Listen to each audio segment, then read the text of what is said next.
Welcome to Hope Valley Oval here once again for Australia Sports. It's the live call, live broadcast. Firstly, welcome the producer, Luke Hosey. Welcome, Luke. Hello, TJ, after a couple of weeks off.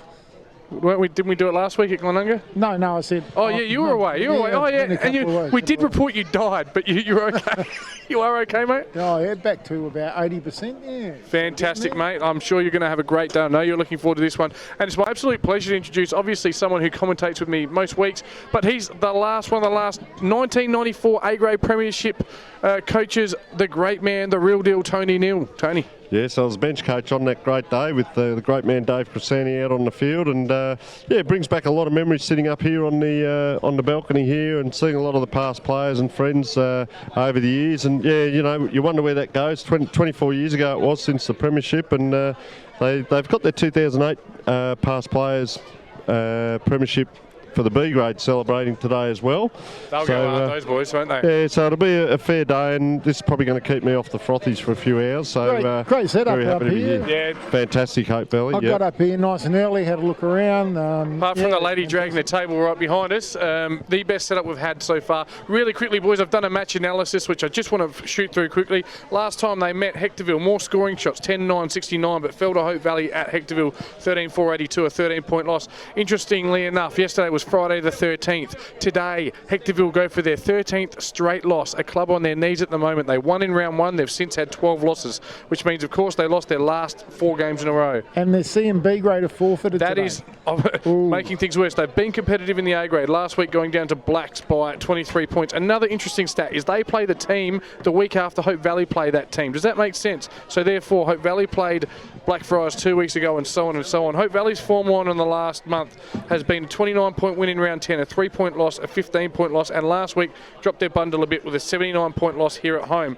But their form line is better, and Ian Chappell, for one of the great minds of cricket and the most attacking captain Australia ever had, always says, bet with the streak, never bet against the streak, so you can't go past Hope Valley today. They should win this one. Yeah, look, just on Hectorville as well. A lot of outs for Hectorville too. 2 years ago, they won the premiership in Division 5, went up to Division 4 and have come back down again. And just speaking with their vice-captain, who's injured today as well. And there's 3 players left from that premiership from 2 years ago. So pretty much a clean out. 3 coaches in 3 years. So, and as we've commented off air, so many young players out there. So I guess we're looking at the future of Hectorville now. And it's, look, in one way that rebuilding, but it's good to see that these guys are getting a run. So their big fella in the middle there, Daniel Fraser's in the ruck, and as the umpire holds the ball up, we're underway. As well, 3 C grade players I coached at Payne and playing for Hectorville A grade today. Good luck, boys. Okay. All the best. Have a good call. Tony Neal. Yeah, fantastic conditions, and look at that. The long sleeves go forward for Hope Valley, and another lad in long sleeves there, number 19, and that's where is he there? That's Chris Moran. It's going to take us a while to get used to some of these new names. As Hectorville clear the ball now. Out it comes down the wing.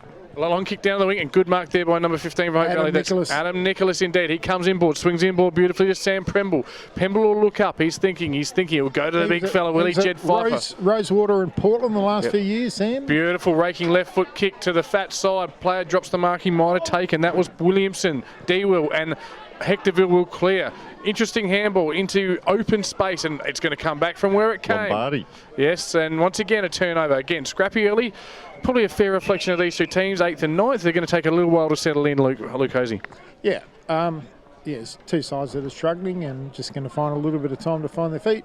Beautiful conditions here today, nice and dry, except for the middle. Perfect winter's day. Yeah. Yep. Just a zephyr to the, I don't know where it's coming across, or just a little bit to the right. Speak of football legends, Andre Kulpe, he will be joining us later on, 400-game superstar. We'll have a chat. Yes, get a few tins into you, Andre. I actually thought he was playing. He's still got the jumper on as well. Yeah, absolutely. So, when you think Hope Valley, that's the man whose name comes up generally in all conversations. Absolute legends. Games. Yep. Yeah. Nathan Carley, left footer now, just kicking the centre forward position. He's pulled players into play. They can't quite get hold of it, but around he comes with Jack Wells, and he's driven it towards the goals, but there's no one down there except Hope Valley, and it's rushed through. That's Adam Nicholas there, rushing it through. So Hector will take the lead. Yeah, just very interested to see what happens with the kick-ins. He's come down the middle there, Hope Valley. So courageous, that first piece of play. They came down the middle as well, and they're doing it again here. So they could be setting up for the day. And he's a nice left foot kick, Sam Pemble. He's put it inside the 50. Can't quite take control. Daniel Williamson free kick. dives to the ground. He's up again, and he's taken high. Got a free. He actually played for Hectorville, I think, Sam Pemble. Then he went to Portland, then he went to Rosewater, and now he's at Hope Real Valley. journeyman. Two kicks, and the ball's inside 50. Williamson will line up from the boundary line, 40 metres out, just under the light pole where I took a wee when I played here that day. And is he a right footer? He is. Hangs it out. Beautiful looking kick straight through the high diddle. That's the first for Hope Valley. First blood is drawn. It's one straight goal, Hope Valley. Hectorville 1 point on the Harley Heaven and Firm scoreboard. Tony Neal. Yeah, just looking at the conditions of the ground, as we said, two kicks. It's really made for that dry weather football today. The centre looks quite dark, but I reckon it's still firm as well, although the centre circles are outside of that cricket pitch area. And Smart move. Little story, I did lose a player back here in '94 when I was coaching. He died? Slid on the cricket pitch and dislocated a shoulder. But anyway, back to current day. Good tap there by number 8, Tom Riddle there. He's not that tall, but he can get up apparently. For a ruckman. Trent Ormond Allen type for those watching at home, just to describe him. And you can see he looks a bit like him too. Loves the mirror, they tell me. Doesn't mind it at all. Flexing those pecs. Yes.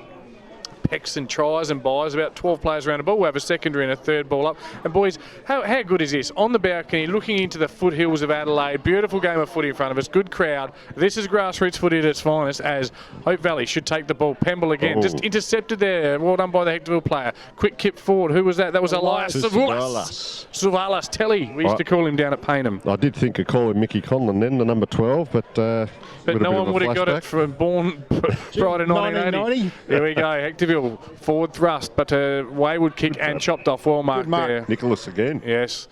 Good old jolly old St. Nick comes it. Shows a bit of ball there. It's nearly intercepted. Number 4, that's Cruz, they're meant to be calling out when he gets the ball. Lambropoulos. The Lamb or the Cruz? Lambropoulos. And Adam Fletcher there.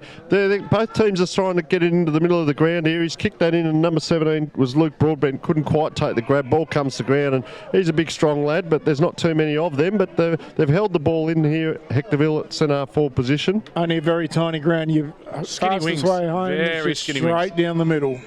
Yeah, I'm actually taking it back here. You could almost throw a pebble into the centre circle from here, couldn't you? Well, it's only about a metre from the 50-metre line to the square there, as we can see, a bit like the old SCG, you know. Yep. It's about the same size as Portland and Goodwood Saints. Savalas, quick kick to the danger area. Well, good mark there at full back. It looks like number 12. That's Jordan Popke, the man they call JB, even though his initials are JP, as the interchange bench is right in our way. But here they come, leading the other way, and that's off the knee, I think, but the ball's already out of play. We have a ball up right in front of us. Game starting to settle nicely. Good pace in it, Tony Neal. Yeah, you could see it in the players' eyes there, the intensity as they came towards us, and big throw in, but taken straight out of the ruck and holding the ball because he marked it. It was unlucky. The boundary umpire threw the ball into his arms. Yeah, that's number 5. It was almost self-defence. Zach Stevenson, probably the player to watch today for Hectorville. Former Nord junior, former all-Australasian Gaelic football player. They called him the monster. When he gets going, you won't stop him. So that's Devon Payne off one step. Oh, to Jed Pfeiffer. The man was affectionately nicknamed Tampax when he was at Paynham. Because why is that, Tony? In for 1, out for 4. Something like that. Out for 3. He's a good kick too, and he gives it a ride from 55. Top of the square. Anyone's ball. Contested. Ball spills at ground level. Hectorville should see it out, but they don't. Quick kick from the pocket. Nice interception. He's everywhere, this young fella, earlier. I've got to work out who that is. Fletcher. Was it Fletcher? Yep, and Alex Thorpe, it is on the far side, takes an ordinary kicking style, but effective to Luke Broadbent. He's had a couple of touches. Big, tall lad. Straight into centre half forward again. We've called this. The lead comes. Not quite getting there was Jack Wells, but took it on the first bounce and brought the ground. Jack Wells was one of several teenagers player. They call him young. 18-year-old. They call him Sizzle. Big future for the man they call Sizzle. So ball in the pack there, bobbling around. Out the back it comes. Hectorville just a tap off there on the left foot. Beautiful. And fortuitously, the advantage of playing in front. And there's your man. Yes, the man they call Sizzle. But I'll tell you who's really impressed me is Evan Fletcher. He's had 4 or 5 early touches. He's been on the wing in the back pocket, and he set that up with a quick left foot kick. And the man we call Sizz will line up from 40 metres out on about I'm going to go with an 18-degree angle to get real precise. Should kick it. Should kick it, but it's not the scoring end, I don't think. Oh, he's poked it out wide. There's a bit of Harry Taylor after siren about that. Just poked at it like a nervous virgin, basically. And he just had that loping run in as well as he came in. So we see another kick in here. But look, good courage. As I said, these young lads, they're playing A-grade footy. They're only light, but wow, look at that kick. He's made it to the wing there. Yeah. And bounce over the top. So a quick punch forward there by Ryan Clapp. We won't go there just at the minute. Don't clap on your own, they'll throw you a fish. Anyway, the ball comes out right in the middle of the ground and going play. in hard after it. Daniel Tanzos snaps around, and Dylan Cale has taken it on the halfback flank. Left footer kicks into that sticky cricket pitch area. One handball across to Zach Stevenson, and nice kick out to the pocket. Not able to take advantage there, Hectorville. So bobbling around. I'll tell you what, they haven't been too bad back there, Hope Valley. Yeah, they've been quite stoic in defence, but game. up and down. Here they go. One hand, he takes it and caught with the ball. Daniel Tonkin got rid of it again. Straight into trouble. Jack Press, he's gone bang straight into Daniel Fraser. Formidable wall. Just apologies, I got Lombardi confused with Zavalis. Of course, yeah, they look a little bit alike. Vincent Telly. Yes. Vince Lombardi, Telly Zavalis. It's like in wheelbarrow of letters on some of these names. So Simon Twaits has kicked the ball half forward flank now for Hectorville. They're going forward, but Hope Valley once again, they keep coming inside. I noticed that inside, outside, little triangle, but handball to the Hectorville player. Tied up there at centre forward. The ruckman couldn't take it, trips. He's tripped the player there. I don't think he really meant it. He was getting after the ball. So they're going to come out to this side of the ground, this player. Oh, he points out, missed kick. And in front, number 9 is Dylan Cale. And second kick, I think he's playing off half-back flank. Played on fortuitously. And good mop up there, Hope Valley. That's a high kick right in front of the coach's box.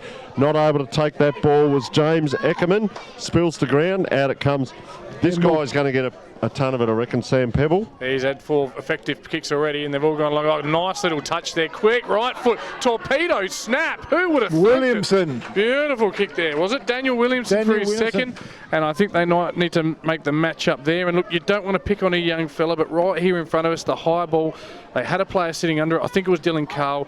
Mitchell Jonas, it was his job to protect him, not necessarily go for the mark, but just feign to go for the mark, put the block on. He would have taken an uncontested chest mark. Would have been another forward 4A. He didn't quite get that body pressure on his opponent, allowed him to come in and put the pressure on. Dylan Cale with a few of his kicks going forwards, not giving his forwards a chance. They're right down ankle level, and he's got to get his kicks up. Give him a chance to mark the footy. He rushed that last one, didn't he? I tell you what, as I said, Sam Pemble, I'm going to keep an eye on him today because I reckon he's just that engine room. Yeah, geez, like he's helped out there twice, got it down into their 50, and they've scored from them. And we see a free kick on the half-back flank just here for Hope Valley. And first time they've gone outside, but press, was it? Yeah, nice little kick, and he's picked the player out. One step, Dangerous. Couldn't quite, just stood and waited. Lost there. The penetration for Chris Moran. He didn't quite meet the ball and was able to be spoiled on the outer side, true wing position in front of a good crowd of cars there. Beautiful Hope Valley Oval was Dan Fraser, wins the tap down. Might have even had a touch of an area there. Ball contested at ground level, spills out. Hope Valley at ground level, looking a bit stronger at this stage. Stronger bodies perhaps. Spills, here it is again, D. Williamson, looking dangerous. Quick handball, release handball. Number 52, is that Sean Randall? Devon Payne. It's Devon Payne. Puts it up and the man in front, too big, too strong. It's that man again. Is it Jed Pfeiffer? Yep. It's the big fella. It is big Jed Pfeiffer. Hasn't met too many cheeseburgers he didn't make friends with. Of course, his daughter and my daughter share the same swim class, so I better not say anything bad about him because it would probably drown me. So, big boy. Yeah, he's a big boy, former Jeps Cross, former Paynham. Found a happy home at Hope Valley, very happy here and doing good things. Just the 1 point, though. Nice kicking style, kick the point. Just while we're waiting for that ball to come in, one thing you're going to see as we commentate through the divisions, Division 5 there, when that ball left that ball up, the amount of players that just walk, first quarter already, so the ball tends to go down to either 2 or 4 players.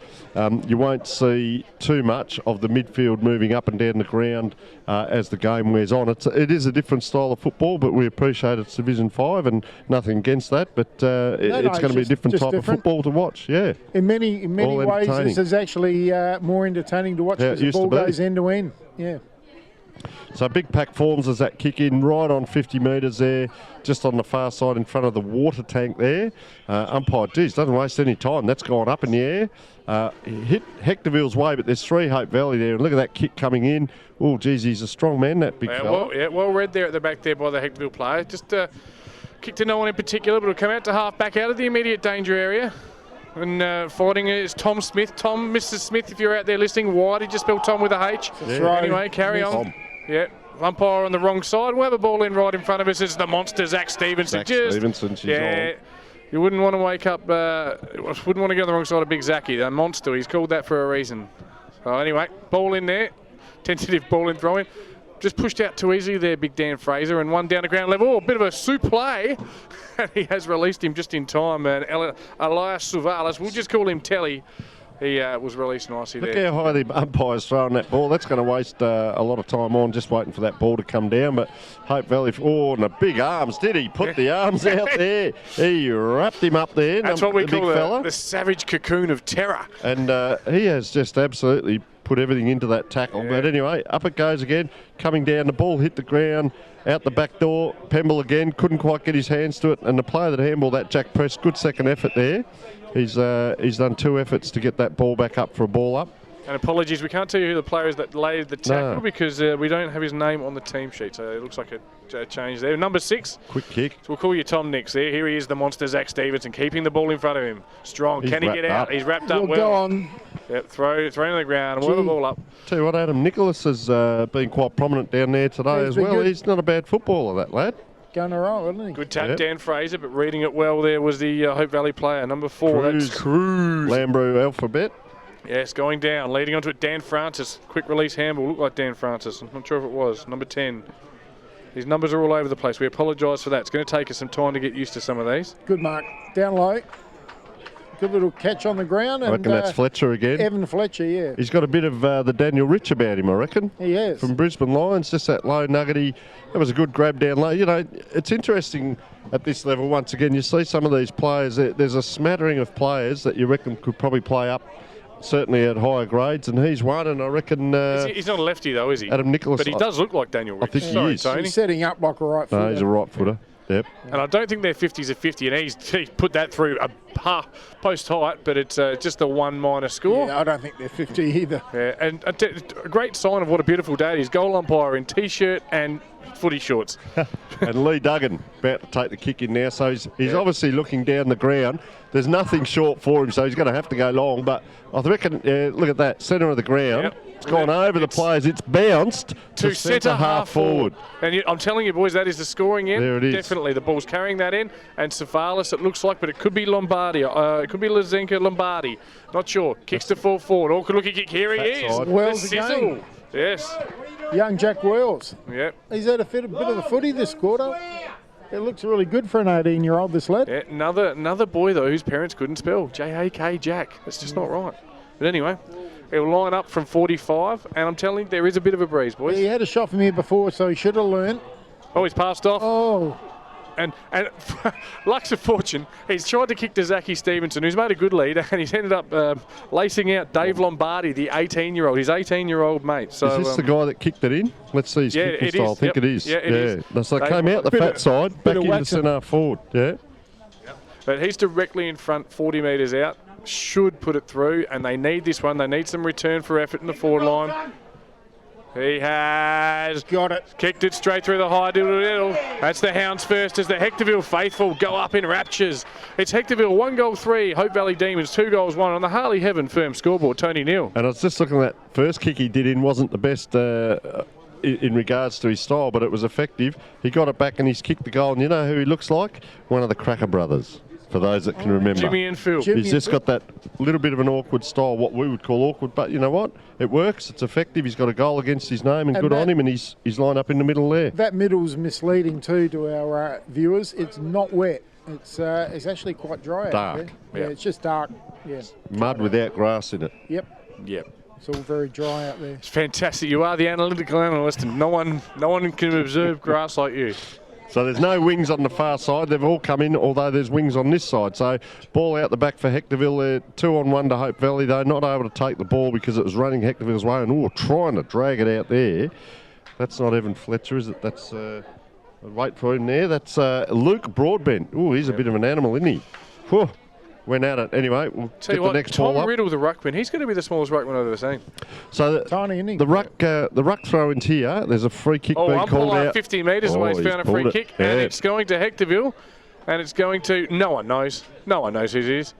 couldn't be the ruckman, because that's who the umpires know. No. It's not. No, It's Nathan number 4, Carlier. Nathan Carlier. They call him Steam Train. So Steam Train will line up from 55. What we assume is 55 if the 50s are 50, but we think the 50s are 45. Oh, he's almost handballed to a Hope Valley bloke, man. And now I tell you what, that's basically that was his own fault. No, that's sucked in. Yeah, he's come past to do and I do this every week in AFL 9s, and he's dragged himself straight away.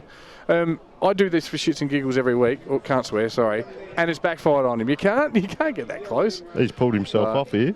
He has removed himself from the ground, Tony taken Neal. himself Well, I off. hope he hasn't. Yes. Are we going to tell everyone who he is? It is. And Matthew. It's the captain of Hope Valley. Icing. Matthew, they call him the Iceman. And Icing. in the meantime, while all that's happened, they've kicked a point. But I was taken back by that. Anyway, carry on. This is Matthew Press. Yes. In the back pocket, half-back flank area. So he's come inside again. That is such a dangerous kick. And 38 there, Big not fella. quite able Stephen to take Zappia. it. Yep, over the top it comes to Hope Valley again. He will. Quick handball forward to a man under pressure, but around he Nice wheels turn. it. Really good work there, Chris the five Moran. up, hand in the back, but gets away with it, and just the 1 point. Really nice turn there. I don't know if he's a Williamson. natural left footer, but yeah. Sorry. So Hamish. Williamson, a good blind turn there, and a good handball out to Moran. Looks like the most dangerous forward at this stage. If Ising is the captain, it'll be interesting to see how long he's taking Pushing himself it up for.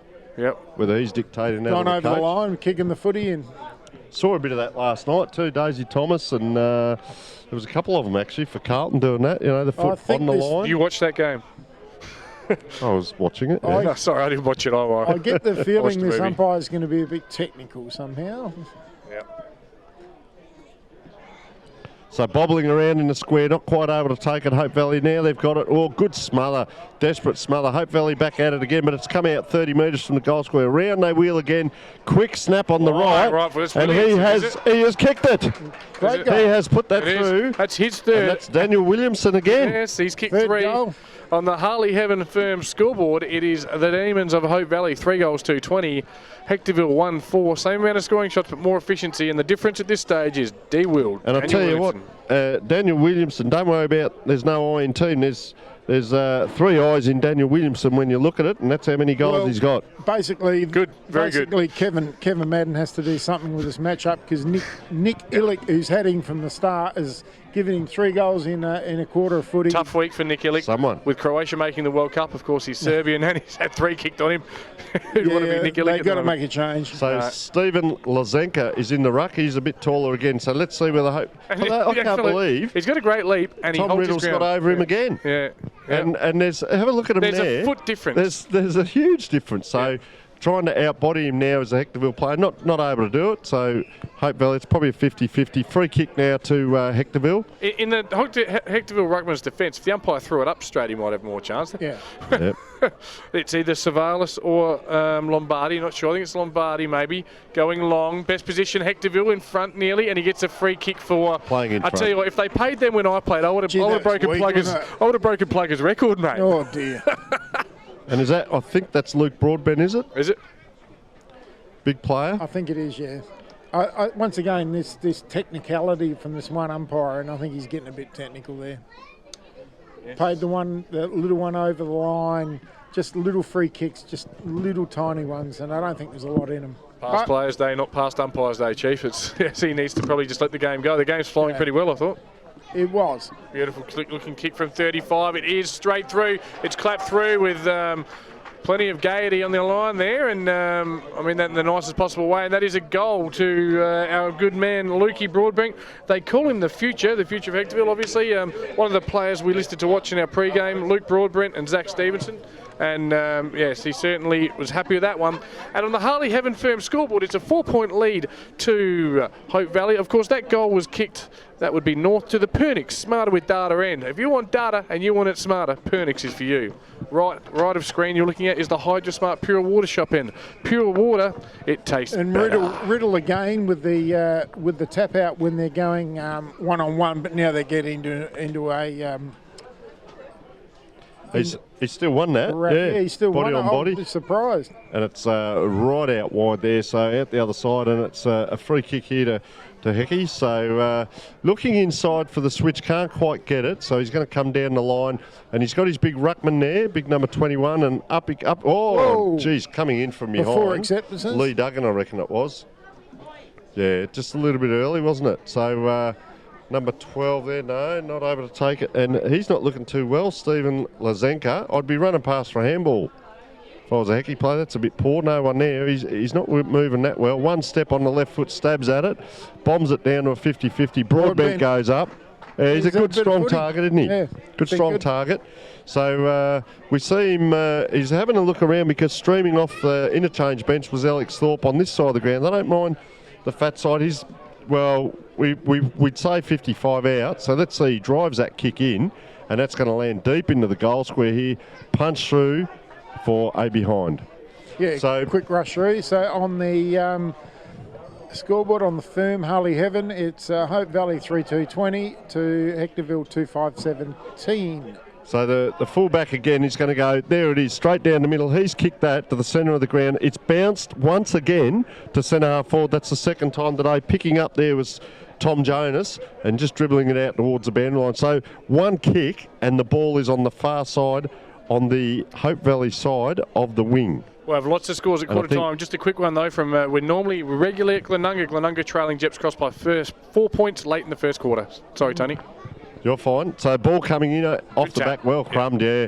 So number 13 there, Mitchell Jonas had it, given it to someone there, and there's just a little bit of niggle starting to come in. Interesting, the wingers are coming off the mud patch here to this side of the ground, but on the opposite side, it's all congested up. So a lot of players around the ball, but probably 30 metres either side of it is where the next pack's going to be. So it'll take a kick to get to them. So Hope Valley, these players will all wrestle around, get it off the ground here if we can.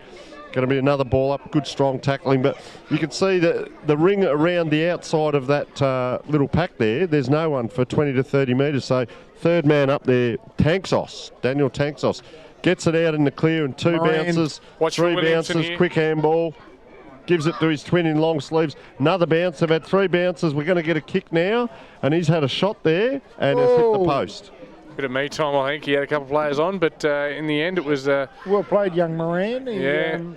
Some good-looking football. If that had gone through, it would have been goal of the day. Certainly would. So, but three Hectorville players were onto it. But again, the ball certainly carrying that into long way, slightly downhill, maybe down the breeze. Daniel Francis kicks out and he finds Evan Fletcher. Beautiful.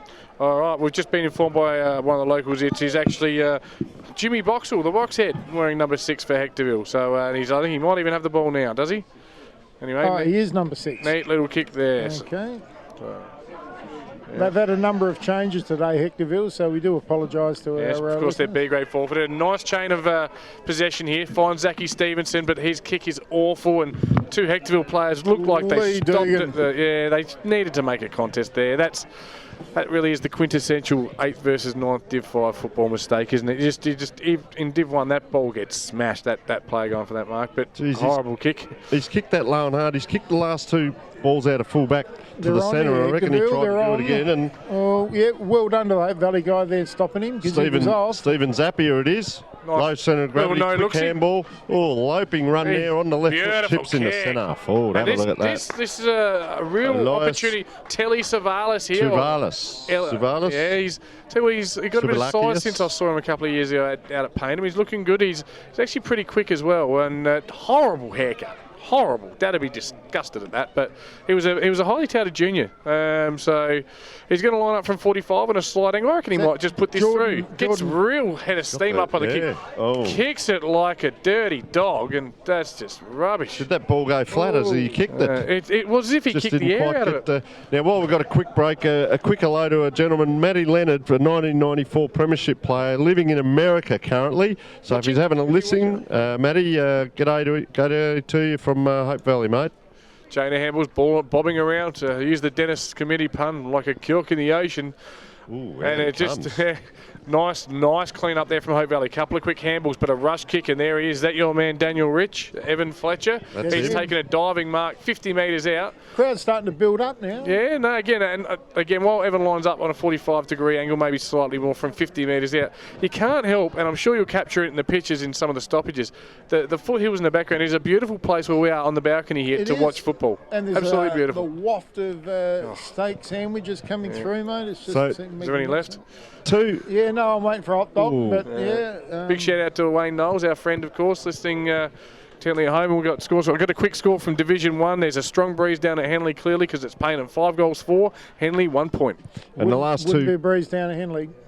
Last two kicks in too, we've seen both players have lined up just on the 50 and miskicked and haven't made the distance. So Hectorville are sort of struggling at that 50-metre distance, and the ball's in their forward pocket about 20 metres out as Lozzo there, the beautiful blowing of the horn we could hear. And what's our score, gentlemen? And the Harley Heaven Firm scoreboard, it's Hope Valley 3-3 playing Hectorville 2-5-17, so 6 scoring shots to 7. Hope Valley probably a pretty good quarter there, plenty of hope going forward. I think they're going to be kicking to the scoring in this week. And goal kickers for Hope Valley, it was Daniel Williamson kicking all 3. For Hectorville, it was Luke the Future Broadbent with 1 and David Lombardi with 1. Scoring from the B grade between, just a quick one, it's an interesting score, so I'll read it, between Prince Alfred Old Galesians and Modbury, 6-11, 7-5.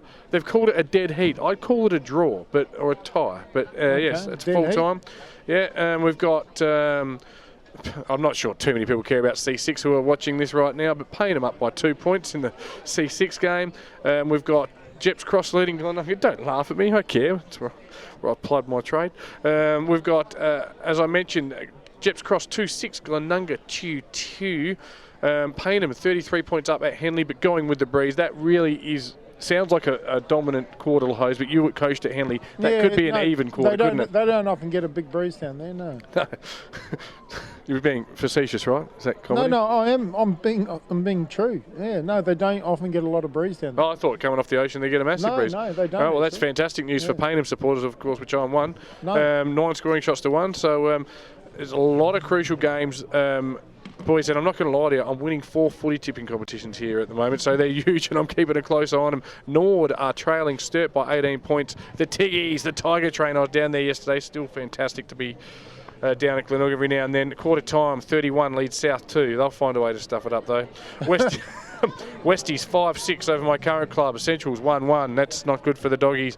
And how about this one? They thought this could be a grand final preview. Well, if it is, it's going to be a rubbish grand final. Quarter time, Prospect Oval. North, 1 straight goal. The Eagles 7-4-46. Oh, Nosey and Darcy will be happy. Yes, thoughts, feelings, emotions. First quarter feedback. Tony Neal, Luke Hosey. Yeah, just interesting looking through the Hope Valley team sheet there, and Tom Riddell in the ruck has been quite impressive just because of his, I guess, lack of height that we'd normally know from a ruckman. Big lead, isn't he? Yeah, Lee Duggan's been not too bad down back. Sam Pemble, very impressive, we said, on that left foot. Ising came off. Daniel Williamson popped up with the 3 goals. Chris Moran's had a few touches as well. And Adam Nicholas, I've been really impressed with just the little things that he's been doing down back. And then get across to Hectorville and Evan Fletcher, you know, we've mentioned him a few times, really liked his game so far. Jack Wells, number 8 for a young bloke, has been quite impressive. Well. He's presented up forward, which has been good. Elias Savalas has been quite good through the middle as well. Luke Broadbent is another big present. So they've got 2 or 3 presenting up forward. Yeah. And David Lombardi popped up there, number 24, didn't mind as well. So they really, they had, there's 7 scoring shots to 6. So they were right in it. They could have well been in front, but they really have to lock down Daniel Williamson. You know, he's kicked all 3 goals.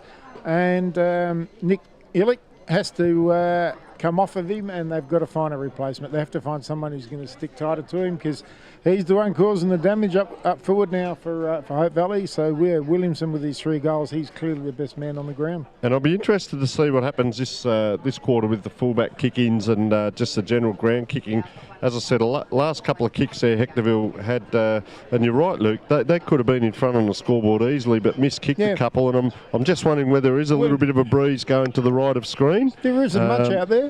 But so we'll see when Hope Valley go to do the kick-ins, whether there is much or not. But I wouldn't suggest it's enough to change the. No, you can see the tops of the trees moving a little bit there, but and it is moving to the southern end or to the Hydrosmart end of the ground. But look, I had years out here at 93, 94, and you do get a bit of protection from the pine trees down the left-hand side of the ground as well. So ball goes up, knocked the ground, and another ball up's going to happen here. And once again, the wings on this side are staying out. The wings on the other side have come into the ball up. So up it goes, around 20 players.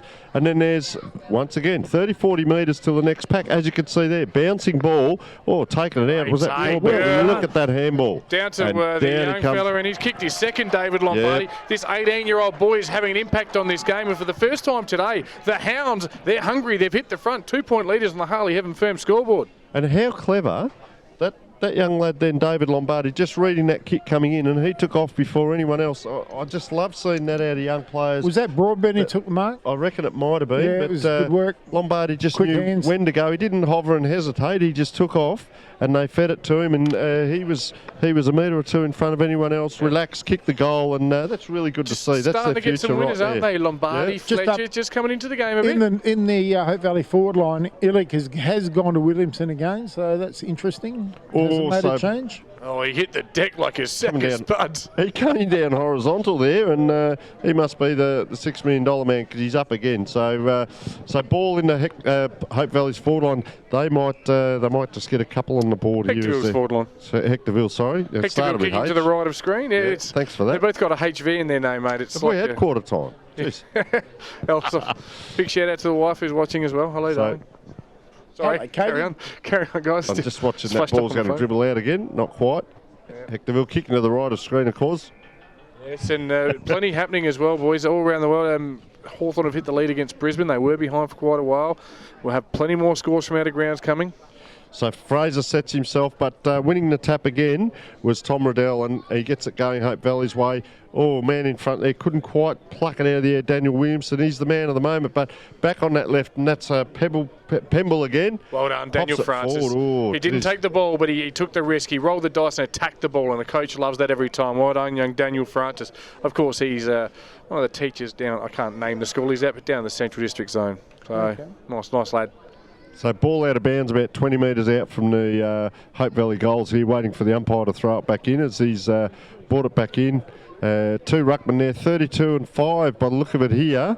One player behind, can't quite get it to him. Now it gets out the back, not quite now. Hectorville. Stevenson with a quick kick. Ball around there again. A player attacks the ball. That's Isling there, making up for his error in the first quarter.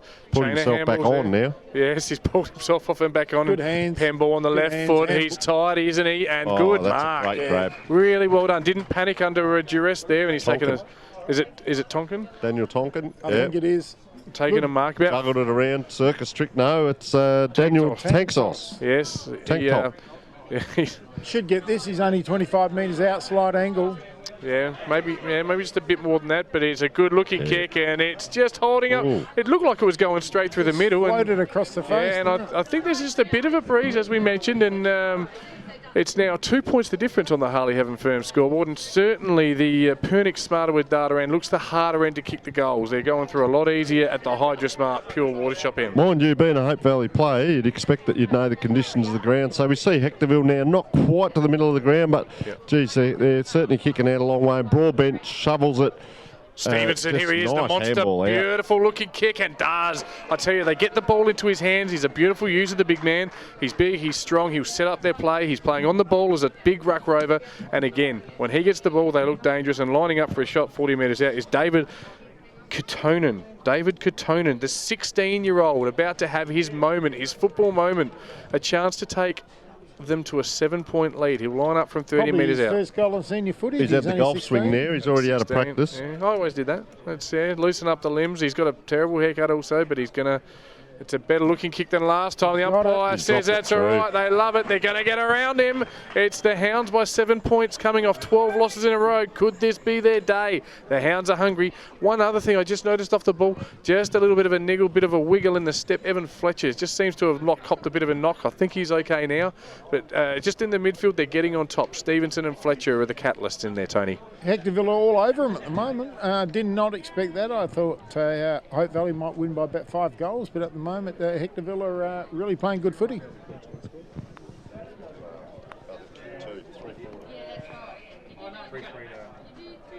It's three goals for Hope Valley, 22 to Hectorville 4-5-29, so 7-point margin on the firm Harley Heaven scoreboard, and the ball goes back and it's in the hands of the fullback of Hope Valley.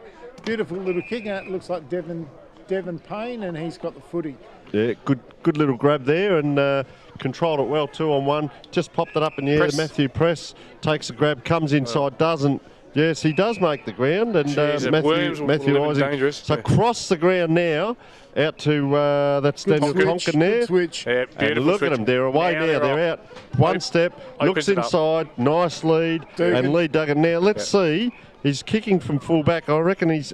No, not sure. He's going to have a look. 65 metres out. Yeah, so one step. Across it goes, and sticky fingers, and that's Tanksos again. It's his second contested mark there inside the 50. This time we'll line up on the other side of the ground, 40 metres out, and perhaps this is the easiest side to kick goal. Well, as a Corbina Hope Valley player, he should understand the conditions of the ground. He should have learned from that last one, and good luck to him. You know, he's got a second opportunity, so he comes in now, probably 35 out when he kicks it high, doesn't quite get hold of it, and hasn't made the distance. So I did say we were going to see different kind of football today, and quick handball out. He gets a third one, doesn't quite get it. Hectorville are going to clear out of the back pocket. Nice relieving kick. Oh, umpire. Downfield. That's not downfield. That's getting football. Very technical, isn't it? And there's probably 200 umpires on the outside of the fence that have called that wrong. Yeah, and he got a little bump as he kicked it. There was nothing in it. If that's paid, it doesn't matter. Savalas there, floating kick. That's the finger breaker. Yeah, well done, Daniel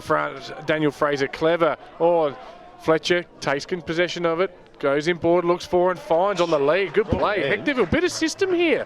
I tell you what, they're getting the ball in their designated kickers, and lining up is it is David Katonen, who kicked his first goal recently. He'll line up for his second. Tough kick for a right footer, though. Ball's going to float across the face. I tell you what, as a 16-year-old, though, confidence is a funny thing. He's just kicked one. He's probably thinking to himself, I've got this, man, I've got this. It's going to float across the face, though. The wind's going to the other side.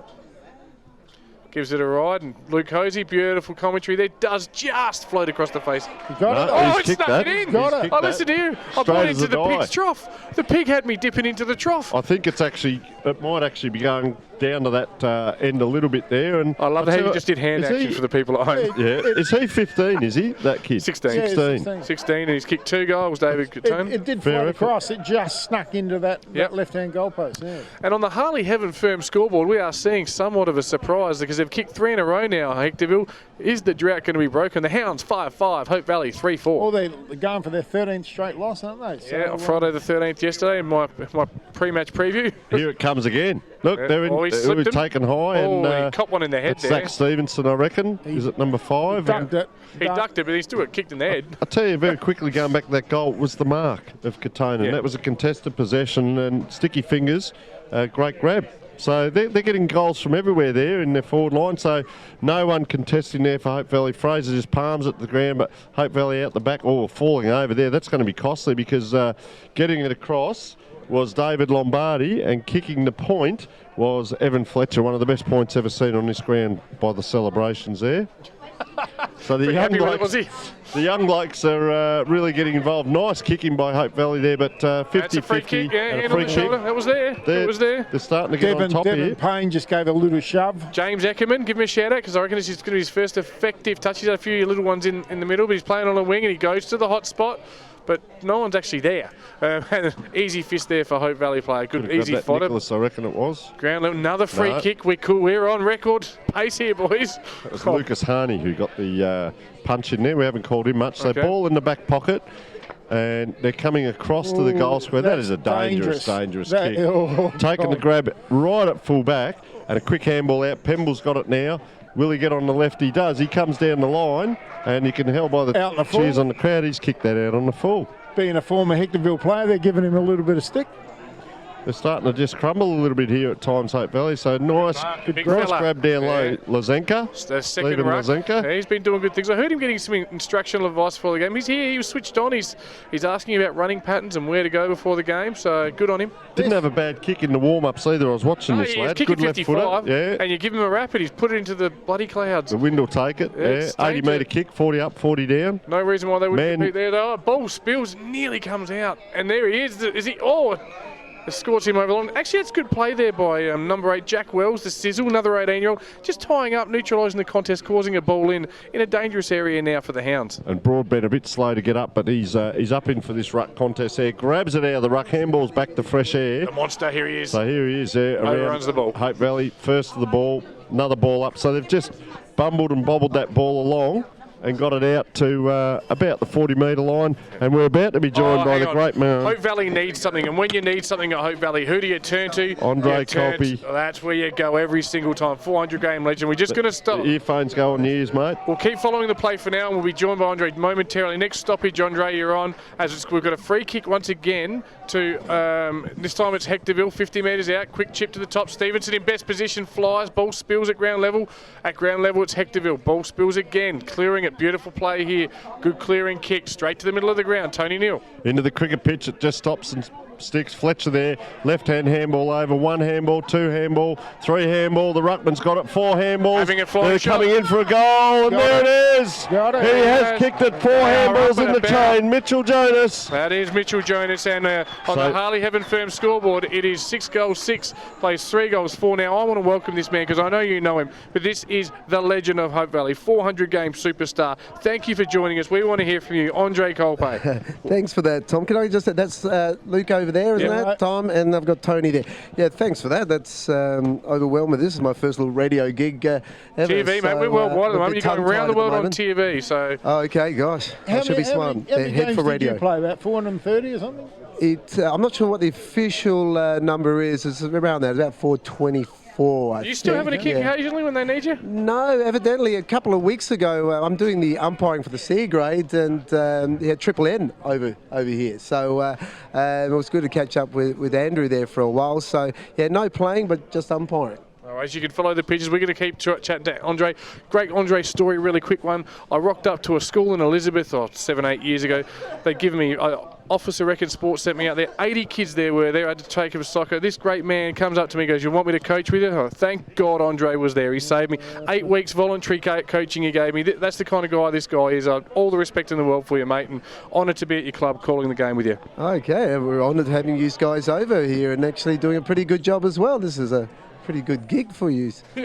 Unfortunately, You do it well. it's just gone. You've been watching probably pretty closely, Andre, but the last sort of 5-10 minutes, Hectorville have just got on top with a little bit of run through the middle. Yeah, I haven't been watching too much, mind you. It is a past players' day here today, so it's been a few beers and then some. But yeah, it's a bit daunting. They've got a bit of a run at the moment, but I'm sure with a lot of time ahead in this quarter that we'll get the next couple.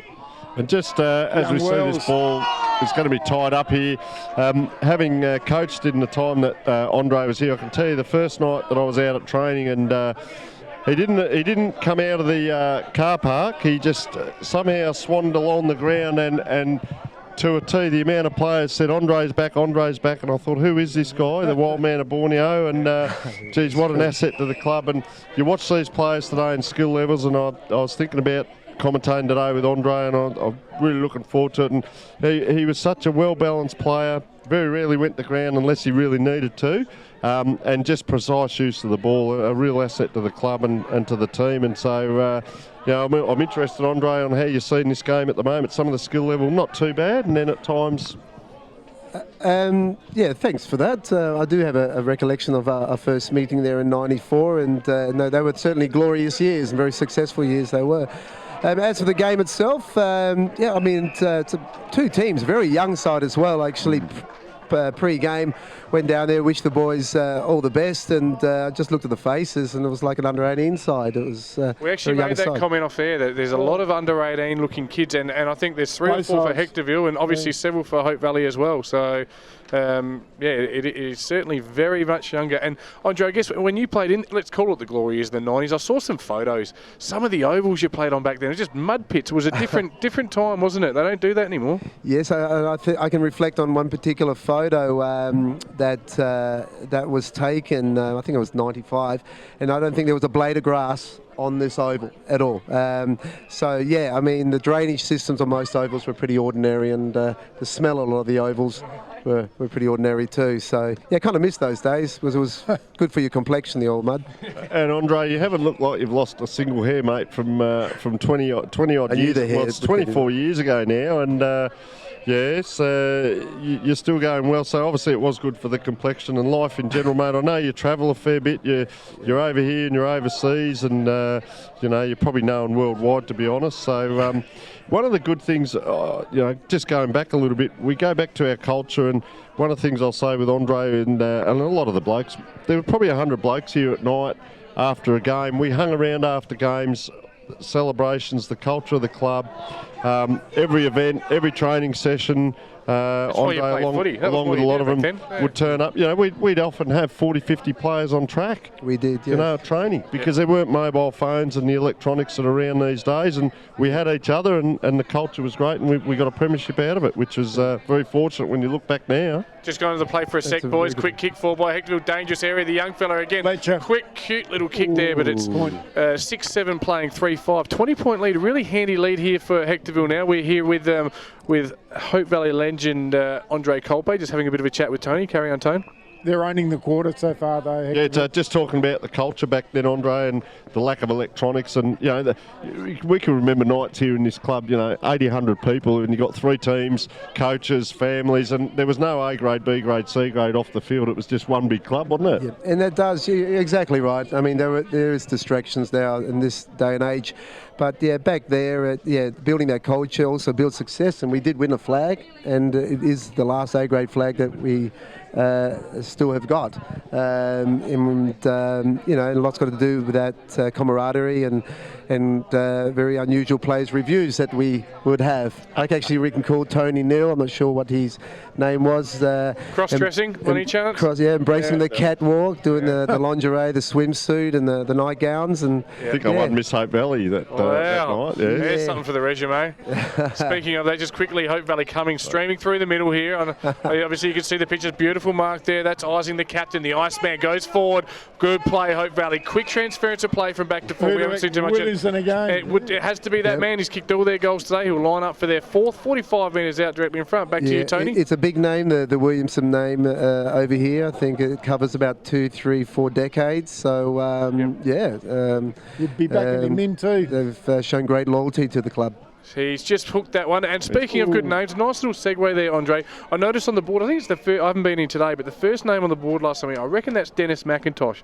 Just take us through some of the greats you've actually played with here at Hope Valley. Yeah, the 70s, I mean, that's when the first time I sort of walked into the club, being a local kid. You sort of hear a siren and then you just follow it. And there was Peter Krieg, Gary McIntosh. You had Pollards, you had a big contingent of players that did quite well in SAAFL.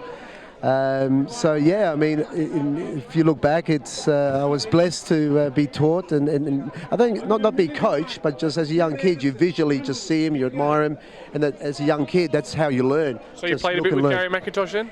No, he's 2 or 3 years older than me, so he was on the top of the grades, but we know each other very well, and he's our main man, or Gary. We're always wishing for him to return back to his true roots, because Dennis, his father, obviously played here during the 60s. So we're still hoping that he might leave Payneham Northern Union Very and come interesting to story. his old club. You had him in 2012. He was coming back in 2012. I sat with him at the cinema and he told me he was leaving. He went, he told his family, and his family said, good luck, we're staying at Payneham. And he couldn't leave his family. He had decided to come back to Hope Valley in 2012, and it was, so you can blame Dylan and Taylor and Zia. They kept him at Payneham. So, okay. It wasn't well known because he was doing a movie premiere, just like you. Another guy does all the voluntary work. He was helping me out with my juniors, and he said, I'm leaving, Tommy. It's time to go. I've been here for 7 years or whatever, and I've got to go back to where I started. I said, no, I respect that. And then it didn't happen because the kids. So we threw a lot at him. I recall, I think we were just getting new renovations done after a nice friendly council grant that we got, and gave him the grand tour. So we thought we actually had him, but that was interesting. Every year it does the rounds that Mac is coming back, doesn't it? It's exactly. You know the club well. Exactly. There's always whispers. It's sort of a Chinese whisper, more so. But you know, we can only hope. But he'll certainly make a bit of a difference. Obviously. I get the feeling one day he'll either end up here or at North Haven. Yeah, it's a long way from hands North up, Haven. Oh, the ball's coming hands right up. out to the grandstand and back home. So the Valleys have tried to push back. Had a couple of shots at goal here. Haven't quite made it while the footy's been on. Just one of the other ones, Andre, I guess in our time, was really good for the juniors through. He was another VFL, AFL player, Graham Malloy, who of course won a Tassie medal, best on ground for the whole of Australia, but basically in '69, I reckon it was ex-Melbourne. Good, Mark Williamson. He Sorry. was out here in your time here and played under myself in the B grade, of course, but just those kind of characters around the club as well. Absolutely, Graham Malloy. Yes, as you correctly stated, Neil. He I think coached up here in SAAFL when Hope Valley was in SAAFL. Back in those SAAFL days where they. Sorry, goal Williamson. Just quickly, boys, we'll come back to you. It's Williamson. It's a Willie boy, number 21. Yes, he's kicked his fourth, and Hope Valley's fourth. He's on 4-6, plays 6-7. Back to you, boys. Yeah, he does all right in the past player shows. He does. He's a big game player, David. So Well, he's the only one. He's the only one kept me on the scoreboard today, isn't he? Yes. Well, he's kicked all four, he's kicked that from probably Daniel. 45 out there, Andre, and you'd know this ground probably better than most, and that wind's playing, it doesn't look too bad, it's playing a little bit of havoc though, and that wasn't a bad kick. It's sort of heading towards the points and then drifted through for a goal, so very good. Yep. So up again in the middle. It's funny sitting here watching this 24 years later, and I look at some of the numbers and names, and I'm thinking of those players in the jumpers here, though, Yeah, good if mark. that makes sense. So It's you look at it like that, Matty looks like Isling, Gozzy isn't it? to me, you know. Yeah, the and captain. Yeah, these sort of things, you know. There's a lot of deja vu moments in a way, Yeah. isn't it? It's a little bit of a twilight zone. Actually, we just got back to the Hope Valley Stripes this year. Just, hoping it gives us a little bit of good luck, I guess. But yeah, it's good to see the Stripes back, and it gives that history back as well, doesn't it? I'm not a big fan of the big cartoony, not having a go at Hope Valley's old Guernsey, but everyone does it, the cartoony type emblem stuff. I'm more into the traditional old Guernsey. I'm Absolutely. old, so... The other thing a bit here with I agree. with Hope Valley, they're sort of set around A4, A3, back to A5 and that, but they're real, that grassroots football. You're always competing with the Modburys and the Tea Tree Gullies for players, and, the junior development here has always been quite good, but then if they're any good, if they go to Norwood, wish them all the best, but if it's one of the other clubs division higher, that's what you're fighting against. What you're saying, they get the money and so on. I can remember coaching here, we set a gym up in the second year with boxing bags and weights and stuff like that, and we had 3 teams in the grand final that second year. That's correct, yeah. And that was due to the culture, I guess, the coaching around the place and the people, the makeup of the people within the club, Andre. It was went such a long way, didn't it? And we all felt a part of it. Oh, very much so, very much so. I mean, as a player who's been here for a long time, and I mean, that's certainly as a player, the A-grade premiership in 1994 is certainly the highlight, a very fond memory. But I do reflect back on it of why we haven't continued that success. And if you look back there, it's exactly what you said. It's the culture. You had 3 teams, 3 good coaches, yourself playing in the Bs, Dave Cresani in the A grade, and of course legendary Casey. Nothing Casey was there, or was that Normie? Normie White? Yeah, Casey was chairman. Norman was C grade coach the year I was here. Right. But a contingent of great men, and when you've got that collective, you're going to have a lot of success. So, of course, Case, just on Case, he was a great guy, a late Case, but fantastic. tell you how you went, straight to your face and everything. But he was also playing under me at the time, but he was running the club and ran it quite strongly as well. Everyone knew where they stood, and your leadership. Devon Payne, yeah. Sorry, just quickly, Tony hits the ground running, flying shot from the pocket. Go Payne! Took the game on. He kicks his first, and he kicks it to the Pernix Smarter with data around. That's Hope Valley's fifth. 5 goals, 636 plays. Hectorville 6-7, 43. Hope Valley, just quickly, we'll come back to you boys, but they've just started to wrestle back a little bit of the ascendancy, Luke Hose. You've been watching closely? Oh, yeah, it's back to 7 points now, and they've just, the last 10 minutes or so, it's been all Hope Valley. Ever since Andre got on board, they've lifted. It's part of our strategy. So, the next, it's probably around about 6 minutes till the half-time break. Absolutely important that they can actually draw level, not be too far behind at half-time. Yeah, it's been a good omen, so my hand is welded to the microphone right now until we hit the lead. Yes, as the ball just spills out of play on the wing there. Any other crispies for Andre, Tony? Obviously, you've chewed a lot of the same grass. So. Oh, no, look. At half-time, how long have we got? We can go over everything at half-time, We've got a few stories from the change rooms, I guess. And Stevenson with a huge kick forward, and player looked like he might have been held. He should run onto it, does. Daniel Francis with a 1-2, gives it back to the big fella, running into open goal. And I think he's missed it, has he? He has, just to the near side. Really good play by Daniel Francis, gaining possession. The release handball to the big fella. Who is that? Number Broadbent. 17. That's Broadbent. They call him the future. That would have been a crucial one for the Hounds. He's a good player, this lad. Yes. They do call him the future. You like that, Andre? I do. You got a giggle out of me there, mate. You're sitting with the past and you're watching the future, apparently. I love it. And the ball spills. Savalas, release handball. No. Good tackle. Hope Valley could have been holding the chutney. The umpire says, I'll have a ball up 40 metres out from... Just back on the previous goal there by Payne, there was a little bit of the old man there in some of his manoeuvres there, if I can remember. That's correct. Yeah, that's his younger son. Yep. So his older son. Yep. And just looking at the this division, Andre was saying, like, there's a few players around the ball, but tends to be positional. I can remember when you played, you had the ability, so this ball up here, you'd be at the ball up, and then the ball would go 60 metres down the ground, and somehow you were there crumbing the next ball. And I don't know, mate, how you did it. Your ability to get around the ground, You're gone, lad. You were just that, like the far. diesel. You just kept going and going. You see today's players, some of them can't quite keep up to the next contest, and some of that you always looked after yourself. I reckon your fitness and all that was exceptional, and just that ability. If you're going to play A grade, you need to have that to do this kind of work to get to that next contest, don't you? Yeah, Tony. Yeah, you're full of compliments, mate. Today, thanks for that. I've got a great memory, mate. I've got a great memory. Yeah, reading the play is probably one of the hardest things to teach any young kid. I always think footy is like a game of chess, reading it 3 kicks or 3 handballs at a time. And I think that's the way I sort of played my footy, and sort of worked well for me for a lot of years, I guess. Yeah. And now, your brother, Kev, what was the rumour? Now, did you win it? Was it here or a league? You shared a medal in the league? Or was I've got a good memory. Yeah, that was way back. That's back in the CDFA days, 19... Free kick Hectorville, just to carry on, Andre. Free Free kick right in front of goal. Yep. Let's tell us about the medal. It's an interesting story. It's me and my brother. He was a ruckman, I was the rover. Anyway, it was medal night. We didn't get an invite.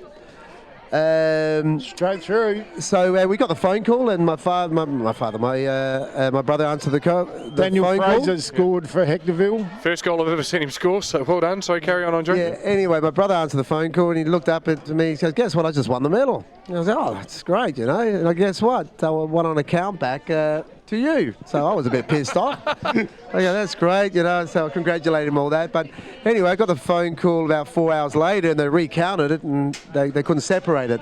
But anyway, it was the first time that two brothers in any top league and all that shared a medal on that countback. So yeah, it was something that we've shared for the rest of our lives, and we talk about it a lot. So yeah, my brother was a fair player back in his day. Yeah, that's certainly very special. Not too many people could talk about one winning a medal, but winning it with your brother. Yeah. Just caught one in the schnoz there, Dylan Carl, DK as they call him. He's going to get a free kick right on the half-time side. We'll come back to you boys in a sec. Just a bit of a wrap now. At half-time on the Harley Heaven Firm scoreboard, it is Hectorville 7-8. She's on. 7-8-50. Hope Valley 5-6-36. It's a 14-point lead to Hectorville. Now, interesting stats for that quarter. It was Hectorville kicking 5 goals, 3. Hope Valley kicking kicking 2 goals, 3. Hope Valley getting on the scoreboard late. So it took him a bit of time, and then Payne and Williamson were able to convert. And that'll just clear out a bit of a spot fire there.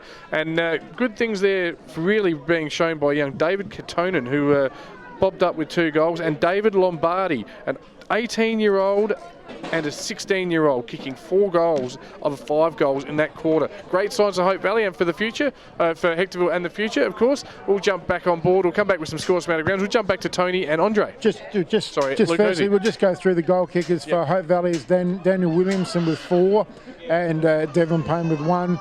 For Hectorville, we've got Mitchell Jonas with 1, David Ratonen with 2, Luke Broadbent, who's been really good with 1, Daniel Fraser with 1, and David Lombardi with 2. Yeah, and just quickly as well, Hose, I'll just give you the scores in the sample because obviously Nord are relevant. This is a Nord zone club, but Nord have kicked 5 of the last 6. Nord trail Sturt by 4 points. I told you the Tigers would find a way. They now only lead by 5 points over South. It's West by 13 points over Centrals, and North trail the Eagles by 53 points. And Andre, I'm going to ask you a question, Andre. How many kids you got these days? That's been a bit of a folklore conversation here at this club over the years. But no, I've got 4 beautiful children. Went back to family life when I hit the Philippines a few years ago. So Are these your daughters behind us? Yeah, my 2 older daughters. One So- is called Phoenix, Yep. and the other one is called Tiger. I think Phoenix So was very in good. our soccer clinic all those years ago at Elizabeth Park or Elizabeth. I do remember that now. Yeah, you would have come back to yes, it. it So I used to be your soccer coach 10 years ago. There you go. 12 years I ago. remember. Oh, it was an after-school sport thing. So I did an 8-week program, yeah. And there's my lovely wife over there just peering beautiful. out there. Hello, give us a wave. There's my collective right there Yes, behind me. And little Evelyn. entourage. Anyway, look, Anyway. all of the Hope Valley fans out there would... Oh, we've got someone Got the paparazzi. else going has jumped on commentary here. It's all fun and games. Luke's changed. Get your boy a mention. This is Would lovely you- Teresa, and Teresa's Welcome, son does Teresa. Look, we've got a bit of time. It's play half time. We can go. Which one's your son? Microphone. Bailey Eve is here. Out there Number today. one. Oh, Bailey Eve, number 1. Tell us- Bailey Eve, What's his number nick? one. We haven't got a nickname for him. Tell us a bit about Bailey. Oh, he's just a beautiful boy. I don't think we can call him beautiful boy when he gets the ball. He won't Only be a happy mother with would that. say that, yes. All right. No, well, he's a go-getter. He gets out there. Hope Valley Junior, was he? Yes. How old is he now? He's family club. 19 years old now. Yeah, another one of those youngsters out there. We're talking about how young the squad is. Yeah, he started in 2006. Wow, so under 6s. Yep. No, under 8s Under for 2 8s, yeah. years. Yep. Yep. And now finds himself. So he's probably played 200 games for the club. Probably more. Wow, we. Yep. And Mrs. Eade? we Yes. call you? Yes. Yes, you can call me Teresa, actually. Teresa? Yep. You call Yep. me Tony. Not married Yep. to Rodney. Oh, are you? hello, Tony. Oh, take it easy. would you? Anyway, Funny you should say that. Rodney Eade is my ex-husband's cousin. Okay, there you go. Yeah. Small world. now, And Teresa, Jack Revolt is my nephew. Oh. And Nick is too? No, not Nick. He's Okay. on the other side. Okay. Yeah. now, Teresa, we were just discussing, which is quite important, about, I'm over here, about holding on to the youngsters here. So your lad started in the under 8s here, Yes. and he's now playing A grade, and I think that's fantastic. Talking with Andre before about development, and we were back here in '94 and so on, and we've seen a lot of players come through. They've got a good junior development program, but of course they head off to the higher divisions. They want to go to Modbury, or they want to go to Teetery Gully, and different clubs like that. But to see a player come through and be playing A grade, and this is his club, as we were talking about, it was such a very much a family club. So there are things here that's made him stick, obviously. So you're loves very his proud club. of that. Yeah, it's fantastic, isn't it? Yep. He loves his club. And So- I was always his team manager for 6 years. Yep. And good coaches all the way through, pretty much. Absolutely. Yep. Fantastic. Yeah. Well, I'd And like that's to what thank, we like to hear. I'm going yeah. to thank Teresa because the producer is back. Oh no, the producer's just done a drive-by. Hang on, you keep going. I'm going to hand over to you, Tony. You can do the interviews here. I'm going to take a quick break. No worries. I was just going to say, and with Bailey, there's himself at 19. So who's around him that's sort of come through in that age group, 1 or 2 years maybe up, 1 or 2 years down in the playing group? Funny you should mention that. We've got Stefan Giro, who's now playing for Fremantle. That yes. was in his Wow. age group. Yes. Yep. Yes. Okay. And Yep. still here at Hope Valley in the Stefan. playing group? No. Who's still here in Hope Who's Valley? still here? That's come through with Bailey. Oh, Dalton Perry, Lucas Harney, most of them, Ryan Clapp, Jordan Thurgood, Most of them, they've all come through. Yeah, and Yeah. that's fantastic, because we were saying before how you'd get the juniors and then they'd move off or they'd drift off and you'd end up with one or two. And same again, Andre. You can jump in. The juniors are so much a big part of the club, and I know yourself when TJ was talking about helping out with juniors, and that doesn't matter whether it's here or another club, but if you can encourage and nurture and I guess nourish the juniors, they're going to go on and want to stay. Absolutely. And be a part of the club. We were discussing earlier, back in '94, we didn't have the iPhones and the computers and all that. You'd have over 100 people here in a club on a Saturday night. You'd have three grades of players, parents, family, wives, girlfriends, coaches, committees, and it was one huge club in there. It wasn't a separation, and I'm not sure. Do you hang around much nowadays afterwards? Yeah, yeah, we do. We have prezos. Yeah, Saturday nights, and I mean, it was a big family thing on Sunday nights with our presentations. Yes. Yeah. Yep. Meals at the club. Just to add to that with the junior setup, I mean, I think for the past 4 or 5 decades, we've been pretty much the envy of a lot of junior setups, the organisations right through, and the quality of players. But yeah, they do go to the higher grades, as you said, and it's just for us as a club to find a way of getting them back. They've had their shot. A good majority don't make it. And for us to find a way to encourage them to come back here, like in their sort of mid-20s, etc., and all that, and then we can find a group there that they will build us that optimum success. So, but it's a great junior setup here, yeah. And that's important what you've just said there, Andre. We're looking at 2 clubs today, and unfortunately Hectorville couldn't field a C or a B grade team. Yeah. There's a lot of, they've got a 16-year-old, a couple of 18-year-olds. Your son is 19 here for Hope Valley, and there's a few young ones there, and it's that. We've got the younger ones, and we might have the 30-year-olds, but exactly what you said, Andre, it's that maybe the 22 to 28-year-old that are really going to, in their prime, consolidate a club and get you that success. Exactly right, Tony. Those and we've got. I mean, I can name quite a few players that are right now at Teacher Gully, for example, and have done all their juniors up over here, and they're at Modbury. Another one is there, and there's about 4 or 5 players that could make all the difference between us finishing 7th or 6th to top. Sorry, Scotty. Yeah, and that's interesting too. I did a post only this week with another guy in Victoria I'm doing some work with, and we talk about how do you hang on to players or recruit players to your club. If you take the money out of it, and I know, look, money's a big part of it, and I was associated with the club a couple of years ago, and we would have these discussions, but not every player can get paid. You might get your iconic, you might get an AFL or an SAAFL player who might be worth it, but some players are mercenaries and swap and change clubs, and you lose that identity of what is your club because all you've done is chase money. What else is there? And exactly what you said, Andre, the development, as we've seen with your son too, staying at the one club, the loyalty. Yep. Clubs need to offer more than just money to get players to stay. And as I said, 94, we set up a gym here. We said, come and play here. We've got gym, we've got fitness facilities, good coaching, we thought, good playing group, and we did have that success. We had 3 teams made finals. You've got to be able to offer more than just money to not only recruit, but to keep those players there that you do recruit, and also to keep your homegrown players there or want to come back if they do go to SAAFL or higher, and then they come back, they say, this is my club, this is where I want to be. Yep. And finish off their careers back at the club where it all started. That's right. And I think that's where, we've got to find that little edge. And you mentioned 94, it was starting a little gym and all that. Yeah, God, this is fantastic. This club's looking after me here and all that. Those little things can certainly make a difference, Tony.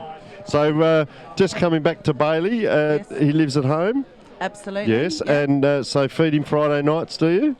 Yes, I feed him every night. So only because I do nutrition with him, I'm interested. So the pasta meal, obviously, or what sort of stuff does he go for on a Friday night? Normally pasta or chicken, some sort of protein. Yeah, and a bit of carbs. Yeah. Absolutely. Bit different nowadays. I remember giving a talk to, it wasn't this club, it was another group about, trying to eat pasta and noodles and so on. And one of the players turned up about half an hour before the game with a packet of instant noodles, and he said, "Well, you told me to eat noodles, And I was, the things you see at grassroots. So just some of our memories, Andre. Yeah, it keeps it honest. I need to go over here. Okay, I'll continue, Tony. Thanks for this, and I might you'll sort of come jump back, into mate. there. You'll But come we've back, got a yep. special presentation going on for all the 300 game players for the club over here. So I better join in. So Tony, thanks a lot. But No worries. we'll have another chat a little bit later on in the game. Always good, Andre, to catch up. Thanks, And Tony. we will speak Good to on you you. soon, sir. I really Thank enjoyed you. this. This was fun. So that was Andre Kulpe, ladies and gentlemen. He's a true stalwart of this club, well known by most of the people around here, and really was one of the main drivers in our successful years back in '94. And as we now know, it's been 24 years since the premiership, and 2008 past players are here celebrating today. So the B grade team. And Andre's just gone in because he's going to be presented with something, and it's the 300 games player, which you don't get very often at clubs these days. So just coming back to this game, Demons are 5-6-36, the visitors Hectorville 7-8-50, so they're 14 points in front. We don't think the weather's doing much to either end, to the advantage of either team. So we see Hope Valley now coming out, and there's young Bailey Eade coming out. Mum's a proud mother. Just there, and out they come on the field, and it's interesting body language. They're a tight group. They've got something to prove. Past Players Day, they need to get up and get a win here. Second half, only scored 5 in the first half, so it's going to be interesting second half. They have really got a point to prove here, and not too many injuries or anything to talk about there. So the players are just warming up, and Hectorville, they must be. They're in uncharted territory, to be honest, Hectorville, because they're in front on the scoreboard. Half time, they haven't won in 13 rounds. So we'll go to a break now, and we'll come back when the game starts.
Welcome back to Hope Valley Oval here. Of course, it is half-time. The scoreboard's just gone off, but I believe it is the Hectorville Hounds. Surprising 14-point leaders here, Hosey. Just took control in the second quarter through the likes of Fletcher, Stevenson, Cantonis and Lombardi. And, well, if they keep that up, these young legs, there's no reason why they can't carry it on. No, they own the quarter there. Hope Valley had a real good 10-minute burst there when Andre was on air. But other than that, it was all Hectorville, and they deserved their lead at half-time. Just quickly, before we go to play-by-play, I was inside for the 300 Club. Great to see all those legends, Dunny, Andre, the Dr. Dill Hoffman, just in there. Yep. Scotty Dykstra, absolutely sensational. Scotty Dykstra, fantastic on the mic. His 300th coming up. Yep, they do things well. They might be Div 5 club. It's the kind of club that I love, mate. You're a real grassroots footy club here. It's a lot of similarities to Payneham, and yeah, well done, Hope Valley Football Club, hosting a fantastic day. As William leads out and takes yet another mark, does he? Or he juggles over the line. He's taken another mark. 40 metres out on the boundary line, but I'll tell you what, the day he's having, he might just kick this, and if he kicks this will get him going. Yeah, I must admit, this is only about the second or third time I've ever been out here, and so I even got lost getting here, to be honest. Yeah. And from the pocket, across the face. But it has got that really good feel to it as a footy club. Does. Ball spills to the clap day, That's holding the ball. It's spilled, and it's yeah, right in front of the Hectorville faithful as they come out. Here it is, leading in for the ball's Lombardi, but getting it is, it's bobbing around all over the place there. Quickly won by Eckerman. Eckerman is dumped, I think, yep, and free kick. And Hope Valley spectators just absolutely busted his pooper valve on that one. He wasn't happy at all. Welcome back, Tony Neal. You were inside for the festivities there. Great to see, wasn't it? Yes, a little bit of the 300 club stuff as well, but interesting to see whether Hope Valley, just talking to a couple of the past players, and you know, they're a little bit behind on the scoreboard here. Will they come out fired up? And they're sticking close to their players. Pemble again there, that neat left foot kick, and look at that. Isn't he? Just great compact little action. He's looking for a little give and go too, but no, he's not being honoured with the give and go. Bouncing around like he's on a mini tramp. And here's Williamson flying, ball spills at ground level again. No one's been really clean at ground level. It's probably fair to say there hasn't been that one in and under release type player for either of these two teams. Just the skills is a little bit lacking at the higher grades, which we normally call, but that's only to be expected. And, you know, it's still a very, very good contest. So Daniel Tonkin with the ball now. He's looking. Look at him. It's just static. There's no movement. So he comes to the forward pocket, half-forward flank area, probably in a little bit more worse position. But Duggan, he's got a nice kick on him. He's on his left boot too. So do you reckon he could be a chance going by that last goal we saw in the last quarter? Well, he's going to kick from 55 metres out, according to the 50-metre line. Yeah, I reckon he's only kicking from about 45. There's no leads coming. Look, the forward line, he's on the right foot kick, there. Near side, always near side, and just the one behind. Boys, just quickly as well, I know we're here for grassroots footy, but a huge upset is brewing in the AFL that will end someone's finals campaign, I think, their run at the finals. Hawthorn, 15 points down at home. Now 21, they've kicked another one, the Lions. 21-point lead, the Lions. They've got their measure. They beat them by 86 first time around. This one. And no Luke Hodge either. No, and mate, if the Lions beat the Hawks are gone, I reckon. Sucked in Hawthorn. So you go for Hawthorn, don't you? I'm a Richmond man, mate. Oh, of course you are. I'd like to see Hawthorn get through. That means the Crows didn't. So Cruz, Lambro, Poulos. Well, that's the end of the quarter now by the time I've said that. But Lambropoulos, couldn't quite get that ball up. Lambropoulos. Yeah. Anyway, elocution's out the door. So up it goes, pushing in there, the big ruckman there, Daniel Fraser, trying to use his weight. But the Valley's come forward, Devon Payne, and low penetrating kick, wasn't it? And they've got a grab on the 50. Looks like one of the few players out there with genuine X-factor, Devon Payne, like he can take the game. He's got a little bit something that others tricks. don't. Yeah. He could have a 5-minute burst that yields a 3. There's probably only 3 or 4 players out there. Williamson, Broadbent, there's a few out there who looks like they could turn the game. From 45, big kick. I tell you what, it's a beautiful kick. We haven't paid that enough attention. Who was that? Daniel Tonkin. It was Daniel Tonkin. Was it really, really good finish? And got a hold of it, didn't he? Yes, and that's his first. And that brings it back to a 7-point ball game. I tell you, boys, I was tempted to tip a draw before this game, but I think people that do that are stupid, so I didn't. But geez, this could go right down to the wire. Hey, Hectorville win this, and they're still right in the battle to save themselves in Division 5. So, yes. you know, they know that. And so do Hope Valley too. They know that too. And Hope Valley needed that one. They really needed that going forward. So let's see if they can get going again here and get another one out. Not quite getting hold of it there was the big fella, Jed Pfeiffer. And the ball is stuck in the middle. He doesn't have to move far, does he? He's kicked that, stood still, and the umpire said, well, I'll just ball it up here where you are, Jed. So here we go again. The two good-sized ruckmans, him and Fraser, against each other, body against body, just trying to flick it out the back. Valley's come forward again. If they can get another one here, she's game on. Bobbling around there. Hectorville just fumbling, almost to throw up, not quite. Around the corner it comes, and that was Mitchell Jonas, and a high, wide, handsome kick out towards the boundary line. And I reckon that's Devon Payne again, is it? I can't quite see with the long sleeves there. Yeah, kick on the left foot. Coach's box. And nice little kick in. It was Payne, and he's kicked it to Ryan Clapp, and Ryan's not quite within range. He's this way, that way. He's around on the left. Cool play on. Yeah, and pops it into the pocket.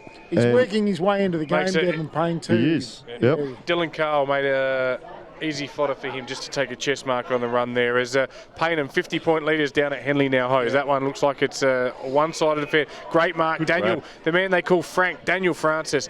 Horrible looking kick. Looks for our Daniel Rich lookalike, but Jed Pfeiffer just chops it in and eats it for breakfast. And he hits up nicely. Here it is. Who again? Payne. He's worked himself into it. Round on foot. One step. Look at that. Yeah. Oh, someone's in his eyes. You could see him trying to shield the eyes, and it's cost him there. Jordan Thurgood. Yeah. Let it go if it's too hard, mate. Jordan, that's what we used to say at training. Yeah. Anyway, chases on, and the ball's just kicked into almost self-defence there for Jordan Pobke. Yep, JB. And there he is. He's everywhere, this man. He's playing that kick behind, and he's popped it out wide there. That's a high kick in, but Pemble again. We've called him a fair bit. That nice, neat left foot. Let's see. He's going to be looking, I reckon it's that long raking kick. He's just spinning it around, looking. He's going to come back, this halfback flanker. Here he comes. Waited for that player. That's smart move. And that's Matthew Press who's taken that grab.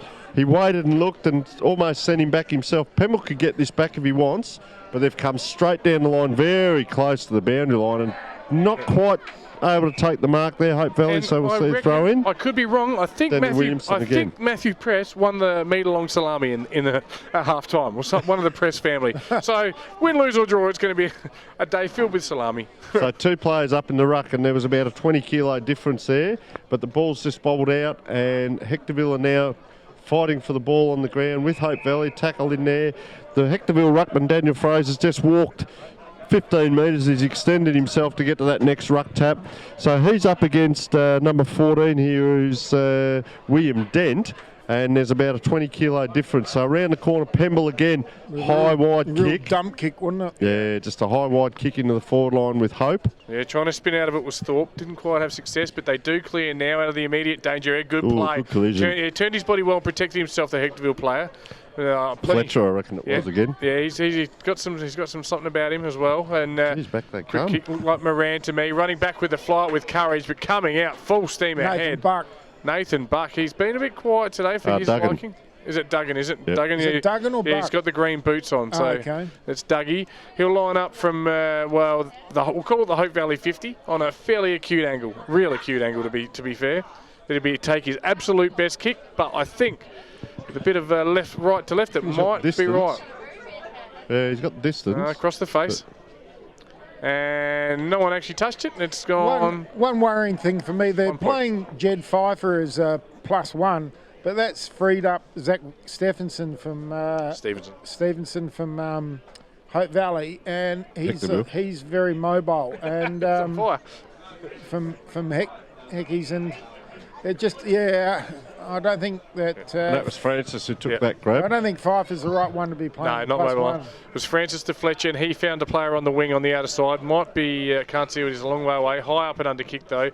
Pfeiffer does come across, and they give away a free there. The two of them should have worked that out.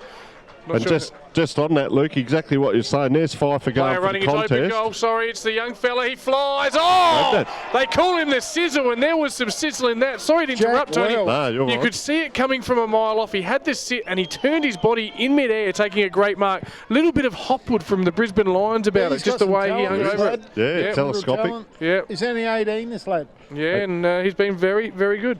Yeah, we had just quickly as he comes, I'll just call this as he comes in, he's lined up very deliberate. He's just got that loping kick as it stabs at the kick, and he's kicked it and he's pretty happy about it, the young lad, and that's his first goal for the day, Jack Wells. He's promised a few times and he's a good lead up and good solid grab for A-grade football.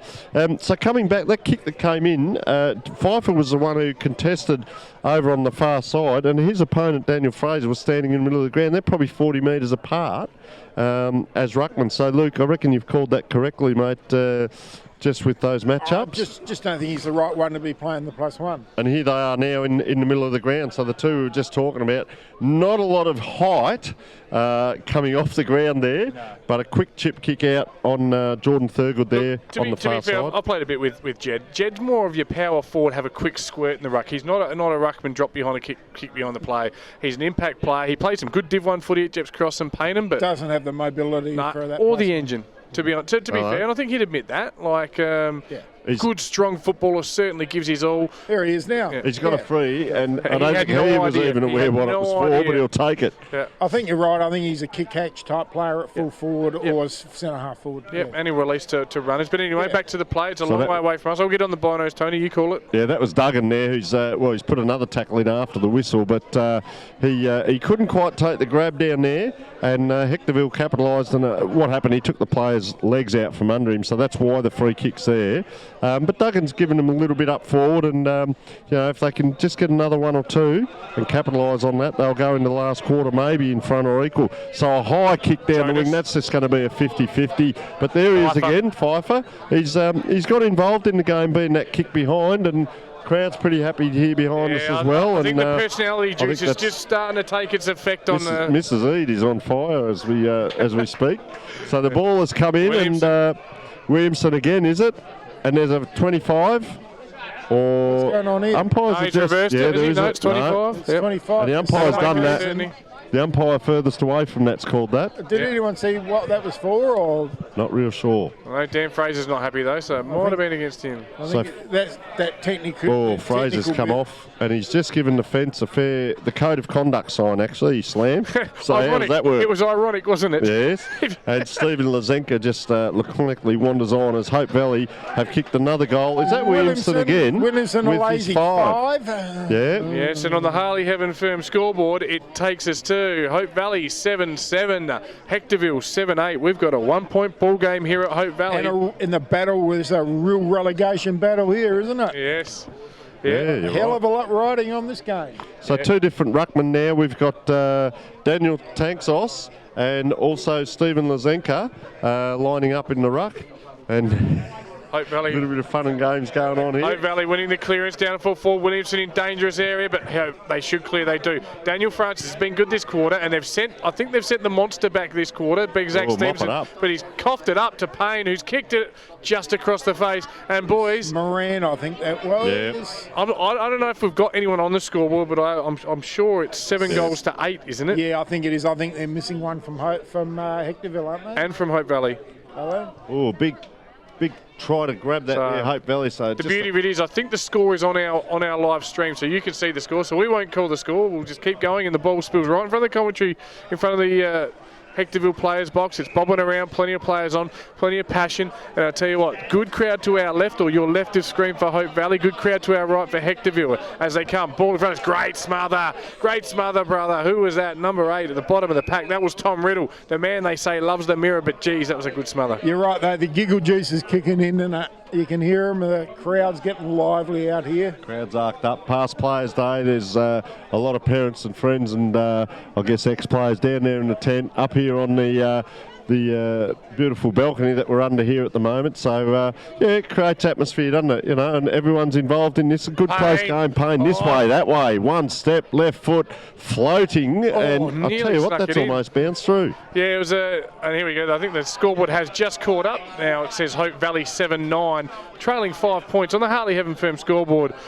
trailing Hectorville by 5 points. Beautiful kick in by Stevenson. Looks for and finds number 9 for Hectorville. That is Dylan Carl, DK. He'll go on the left, swings. They've got the release. Daniel Francis, his superior fitness starting to kick in, giving him run, giving him drive. Right foot kick down to the flank. Looks for number 15. That's David Cantona, the 16-year-old. He'll run all day. He's kicked 2 in the last quarter. He goes with an ugly-looking kick, but dangerous. Playing in front, though. Very well played there. That was Adam Nicholas. Nicholas again, yeah. He's been good down back. Very much like that first quarter. So the ball bobbling around on the half-back flank. One step. Dangerous. Get off the oval, love. Oh, that was so close. There was a child on the ground there. But anyway, the play goes on. And down the field, and Hectorville have taken a grab. And he's showing the crowd Daniel Francis. He's pretty happy with himself. Do something with the ball, son. Got to follow up with the good. So he goes inside. Dangerous kick to the end of the cricket pitch there. Just off the mud there, and that's Dylan Carl. He's come into it again. He's sort of been in patches. His first quarter was very good. Look at that kick, though. 1 on 3. Well done, Hope Valley. Hope Valley. They've the monster has arisen and awoken. They're away here. And pushes off. Can't quite get away with it. Yeah, Jack pressed there, trying to press through. Didn't quite work. Ball up in the true centre position of the ground. It's 4 points of difference here at Hope Valley, Tony. And there's 4 Hope Valley players to the left of the ball, and he hits that to the right, so he hits it straight to the Hectorville. That was an interesting ruck tap. Who wants it? Up in the air, and Broadbent. Look at that. He's a good player. Strong. The leads come very early from the young players. Second lead, the young 16-year-old can't get hold of it. Hope Valley now once again out kick, quick kick, and a good grab. Tankos. Settle it down, Tankos. So he's looking on the other side, but there's no one there. So he's still trying to drive players, and he's just popped that straight up in the air. The smallest man on the ground. No one there. I tell you what, this bloke's come into it pain, hasn't he? He's given him something there. This way, that way. Left foot, right foot, it doesn't matter. Well, it does, because he hasn't quite hit the target with his right. There's Duggan around there. He'll keep himself over the ball as well, so they're hard at it. Now it's the next kick from here. If they can get this and get this through for a goal, she's really game on. So 4 points down on the scoreboard. So ball up on that far side. Up it goes. Ruckman goes up. Outsized again was Tom Riddle, so the ball's to ground again. No one actually got the ruck tap, so it's just a hold on play as we wait now. So up it goes again, very high throw up, so the big 21, that's Stephen Lazenka, gets the tap out, taps back to Hope Valley in front of goal, and number 19 is Daniel Francis, is it? Yeah, Daniel Francis back there. Yep.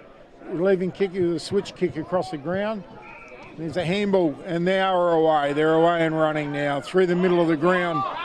They got lots of players on now. Tom Smith. Yeah, they've got players everywhere. Great intercept, though. That's a great intercept. That's Matthew Press. Yeah, very, very good. Yeah, so ball on the far side now. Hectorville kick. Give it to their ruckman, who's a bit slow there to get rid of it. Good smother, desperate work by Riddle. Riddle again. Yeah, he's it's good to see him down on the ground and doing a few little things. Just I know we've mentioned it 3 or 4 times. He's so outsized in the ruck height wise, and he's just going to put a body on here. And as we speak, but Stephen Lazenka it is for Hectorville getting the tap out, ball to ground this way that way. Broadbent's giving him something. He's strong in there, Luke, isn't he? He's a good player. Do you want me still to continue? Just down the road at Max Amber Sports Field, it is Goodwood Saints 2 goals, 14-26, playing Atherton 3 points. So the game's very close here, 4 points in it. We've got Andre back, and fantastic at half-time. Andre's been presented with a 300 club tracksuit top and you missed 100, mate. You missed 100. 400 it was, sorry, and bit of a speech there as well. So fantastic, Andre. And, mate, you've come back out. We've got the Kulpe factor in here at the Demons, and they're only 4 points down now, mate. How do you see it? Yeah, I've actually had a chance to watch the game and sort of really sped up a little bit now. So there's certainly more urgencies, and it's going to be a close one. It's exactly what we want to see here on Past Players. Pressure's lifted. Certainly has lifted. This is a real big one for 2 clubs. Gazer 9-6-60, leading Old Ignatian 7-5-47. So that's a game that will come into the relegation battle in Division 2. Prince Alfred have kicked 6 goals in the second quarter in Division 1, and they lead Modbury comfortably. Carry on. Game on. Okay, here it comes. Ball spills at ground level. Tanksos busts through. Releases the handball. Chain of handballs there. Ending up with it was number 4. That's the Cruise. Going long. Flying shot. Looks good off the boot. It's high. He's kicked that. Cruz has got it. It's straight through. Who was that? Who put Cruz. It was Lambropoulos. Cruz Lambropoulos kicks his first, and they hit the lead again. Hope Valley 8-10. Hectorville 8-8 on the Harley Heaven Firm scoreboard. What did you think of that one, Andre? Yeah, very impressive play. There was certainly good ball movement over there, and yeah, he roosted out around off 40, I think it was. Yeah. So lovely kick. You'd have to get a few in front though, because you're going to be kicking into the slight breeze in this final quarter when you're coming back.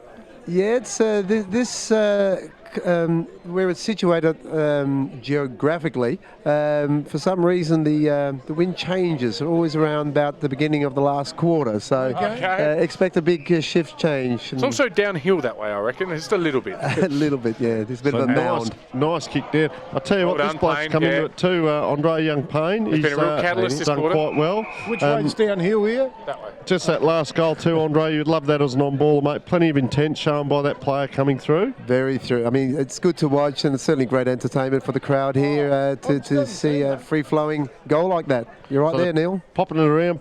Pemble it is now. Gets it out, gets it back again. He's got a good strong left foot too, Andre, and have a look at that. He's got it. He's kicked that that's goal, it. as we call it.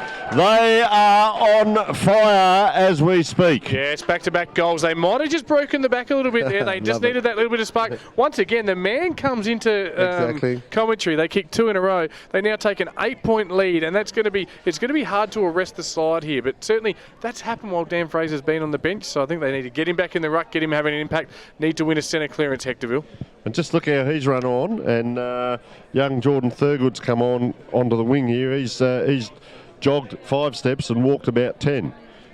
Not that he has to get into the ruck though. So Hope Valley win the ruck, and I tell you what, Jed Pfeiffer, Andre, if you've seen a bit of him this quarter, he's given him something. He's playing that kick behind play, but winning that tap as well. Just that forward impetus, isn't it? Very much so, yeah. I've actually know this gentleman quite well, and yeah, he's been a very good pickup for the club, and yeah, he's certainly added something in the second half.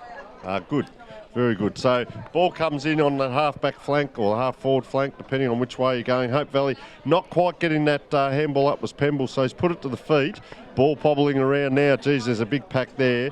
And I'd like to see an Andre Kulpe on the bottom of that pack feeding the ball out. That's my memories right there, Andre. But anyway, the ball comes out. He's got a hold of his Guernsey. This should be a free kick to Fletcher. Yep. And now she's on in the coach's box unnecessarily, Yeah. Fletcher. Probably a bit unlucky not to get a free kick there, Got a Fletcher. little Played bit it excited. very well, but And don't this- waste your energy having a wrestle, mate. still having Go win the pill. That's how you win the game.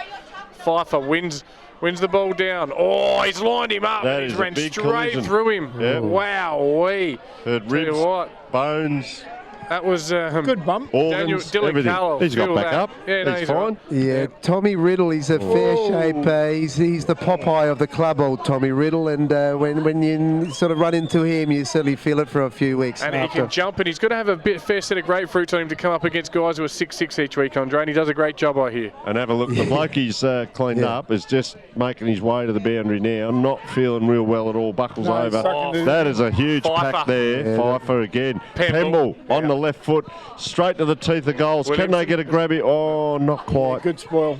Here's Tanksos leading in the race to the ball. Probably will see it out, and he does. Does he? He does. 50 metres around from the goal, and it's been a good little purple patch here on the back of some David Payne. Sorry, it's not David Payne, is it? Devon Payne magic. Yep. And the left foot of Sam Pemble. Pfeiffer getting a few touches, and of course a magnificent finish from Lambropoulos. So they've lifted on past Players Day, and Andre, the ball just inside 50 now, and we see Hope Valley, they're getting a little bit more hungry for it. I'll tell you what, if they can get another couple here, mate, and get that lead out, or just running in there, not quite able to take it, was Matthew Ising, the captain. That was real good leadership there, and up they come. We'll see off the ball, there's probably 30 metres to Hope Valley have got a free man out this side of the ground. So they've got one up, and they've also got the ruckman set up, so they've actually got 2 set up back about 50 metres off the ball. Of course, going forward here at the moment, trying to capitalise with a goal and just popping it out of the pack. There it is, Duggan, not quite taking it to ground. Williamson. And it's Williamson, was it? Yep. and it's just rushed through for a point. So how many has David they've got set now? up. How many has Five. Willie got now? He's got five, has he? Gosh. So on the that's a big firm day. Harley Heaven scoreboard, it's Hope Valley 9 goals 11 65, Hectorville 8 56. So 9 points to the Demons. So just a rushed handball from Fletcher across to his teammate and a rush kick, and so now it's in front of the Hope Valley interchange box. So there's probably going to be a little bit. Players are coming in, just sorting themselves out. Right in front of the pass players. They're giving some advice, just suggesting what they would have done in their day. Yeah. Good stuff. Ball The goes crowd up. is definitely getting into the game now. You can certainly feel the atmosphere. Pemble not quite able to take that at the back, and I reckon he may have transgressed there. And him and Fletcher, it's not Fletcher actually, it's Carlier. Nathan Carlier. Steam train. Yeah, let's just see how he's Muffed used his to the first ball kick. there. He's going to give it off, I reckon, and he does to He's kicked Broadbent. it. Broadbent, he's come into it, and he's kicked that down into the pocket All on a Pfeiffer, slight angle. yep. Yeah, wow, he's Big really fella. come into it, Andre Pfeiffer. Yes, he has. He certainly has. He's Good certainly pick made up a for the difference. club. So how long's he been at the club? I don't know the exact At least 5 time he years goes now, I there, reckon. but he's been here a while. We'll call him one of our own now. So Yeah, no, they've paid him in 2011, I reckon. So, yeah. And Andre, if we go back to 94 as we do, Yes. very much like Blackie. And they're out. They've got an out here. No, The didn't build go of on. Blackie. Noel Black. Yes, yeah. very similar. Yes, yes. Pemble should have probably Locomotive. Yeah. So Oh. short kick. They've maintained possession here. Played a bit of congestion up the ground there, so it's come back again. And Waxing, it's Nicholas. Nicholas, I've liked him. Nice Now dangerous kick, but he's got it. Yeah. Matthew Ising, is it? The Yep. Iceman, he'll come this way, and Tanksos is all out alone. Will Francis get there and chop him off? He does. Good spoil. Well done, Good work. Broadbent. Yeah, good work, Broadbent. He's a good footballer, isn't he? Yeah. Might have hurt himself here, Yep. has he? Just the shin. No, he's not good at all there. Just buckled over, hanging on to himself, and Like my grandpa. Fraser will get the tap. holding here. on there, and able to get away with it with a Valley. They got out of Oh, jail the there. Iceman. Ran Can't run. past. Yeah, he needs to get off. Yeah, Ruttman's coming off. kick. Not quite paying. I Good reckon. position there. Oh, taken high. Got away with it, the Hope Valley player, and that was Tom Riddell. Just put a cheeky one in and got away with it, but Yeah, on Hectorville Illich. able to just consolidate here. A lot of their players, you see, and this is what I was talking about with you, Andre, see a lot of the on-ballers are still stuck on this side of the ground where that last bit of Oh, play he's put was. him into the fence, but it was an that's- accident. Could have been bad, yeah. That's all right. So there's a real rack of players through the middle here that are still the on-ballers and that, and so it's going to go down to a contest, maybe 4 or 6 players here. Now we see the on-ballers drifting down as that ball's held up. Yeah, I mean, what I've noticed in this game is actually Pfeiffer a much again. more open And he's off game and in running. general. God almighty. You don't Sorry, really see a boys. press at all in this game, which is good to see, obviously. Yeah. So And there's the siren at three-quarter time on the Harley Heaven Firm scoreboard. It's Hope Valley 9-11, Hectorville 8-8. In that quarter, again, they just stalled. They sent big Jack Stevenson back, and they just kicked the one goal. Hectorville, maybe they're going to throw the kitchen sink in the last quarter. They took full control, kicking 4 goals, 5 Hope Valley that quarter. And as I mentioned, a 9-point lead. Just quickly, the goal kickers, Williamson has 5, and singles to Tonkin, Pemble, Lambropoulos and Payne for Hope Valley. Whilst on the Hectorville side, Katonen and Lombardi, who both had great second quarters, weren't seen that quarter. They've got 2 each. Singles to Jonas, Broadbent, Fraser, who was excellent that quarter, and the sizzle, Jack Wells, kicked their they under just major. didn't get the ball down there, did they, for those lads to have any sort of impact as they did in that second quarter. But 8 points, is it enough though or is it 9 points? Is that enough though with this breeze? That's proven to be the scoring end. The Hodgesmar end of the ground has been their scoring end all day. It would probably suggest no. yeah, interesting. Hope Valley have kicked 3, 2 and 4, and Hectorville almost, they've set up a great second quarter there. They've kicked 5 goals, and then they've come out and kicked 1 goal. Yeah. 1 goal, 2 for the quarter. So we knew Hope Valley had come out fired up, but you've got to be able to answer and give back. And just looking at the coaching, Scoring's been at that end all day though. yes, and just looking at the groups now, I see. Just quickly, Tony, before you go on the groups, 12 goals scored to the right of screen, or the Hydrosmart Pure Water within. Only 5 goals scored to the Pernix are. So 2.5 times the advantage there. You'd suggest 8 points isn't enough if Hectorville play well. Back to you, Tony. Yeah, and I was just going to say, Hectorville have got 3 different groups there, and one of our past players, Lindsay Young, has now gone over to the opposition, and he's out there helping out, Andre. And is he doing the on-ballers there, and what would he know about on-ball? Oh, you certainly know a lot. I mean, he's one of my very good mates, Lindsay, and he played all his footy up over here, and they're going through with a few issues down at Hectorville at the moment. I think there's been an exodus of about 40, 50 players from the last time we met on their ground. So, as I think he's the president, at the club, he is. And he got the call up to do their B grade, so and he's an assistant now. Yeah, and look, in all honesty, mate, a very good bloke to have around the club. Any club, really good, knows his footy and that. And we see Hope Valley have all congregated in close. And as we were discussing, gentlemen, can they come home now? They've really set themselves up in that quarter. Really played good hard football. Now they need to be consistent, if not give a little bit more in this quarter. Capitalise on those forward entries. We see a lot of missed shots as well as drop marks and so on, and they're in front on the scoreboard, but they really need to capitalise on that now. This is something just that you may or may not know. I don't know anything about Hectorville. I've never been there. I've never seen them play before today. But I know they've had 3 coaches in 3 different years. Andre just said they've had 40 or 50 leave. What's the problem out there? Oh, it's one of those things that the people get on and off bandwagons. They've won 2 premierships. All of a sudden, things start going sour. Okay. The tough will hang in there. The front runners will always walk away. Happens year in, year out. It's very rare it happens to a B grade though. Normally you can always fill a B grade, but I understand a C grade. To go from having a C grade and a B's, but to drop your B's out as well is crazy, isn't it? Yeah, Lindsay indicated that it's just been a bad couple of weeks, school holidays, etc., and ski trips and things like that. But it's a bad couple of years to have 40 and 50 players go. And if there's only, someone said earlier, there's only 2 players in their premiership side from 3 years ago. Yeah. So, Andre, you actually hit the nail on the head before about talking about the information era now. Kids have got a million things at their fingertips they can access. I'm doing it now, accessing scores from around the world. I could play Doodle Jump or Fortnite or whatever I want. Everything's at my fingertips. When we decided to play footy in the 90s, that was your commitment. You didn't drop out because you'd be shamed. You couldn't look guys in the eye when you saw them. Now it doesn't matter, mate. I didn't want to play anymore. Okay, wouldn't want to hurt your feelings, sausage. No, shame is actually, it's almost like a local shaming, wasn't it? In a case like that, you dropped out. And even if you didn't play with like a minor hamstring or something, how soft you were reminded how soft you are by the community. I actually very quickly only had that discussion with another coach this morning about back in the day. It's the good old days, but you used to train in short sleeves and shorts. You train in your playing gear or a jumper of a team you love. And if someone came out with tracksuit pants or leggings or something like that, they were either injured or they weren't going to play on Saturday. Now you see them, or you would question their sexual preference if you get one. Exactly. You are exactly right. I didn't go down that path. That isn't a bad thing, though, to play. No, nowadays, we know sports science and everything. Players are in beanies, gloves, back in the day, leggings, everything. It has changed. They're at AFL level too, so I mean, it's not. I don't think that really hurts. No, just say times have changed. Times have changed. Yeah.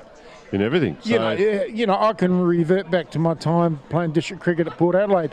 We weren't allowed to have water or anything like that when it was 40 odd, and we were told we were weak. If you went to the bowling club tap, there's one tap at Alberton, you were weak.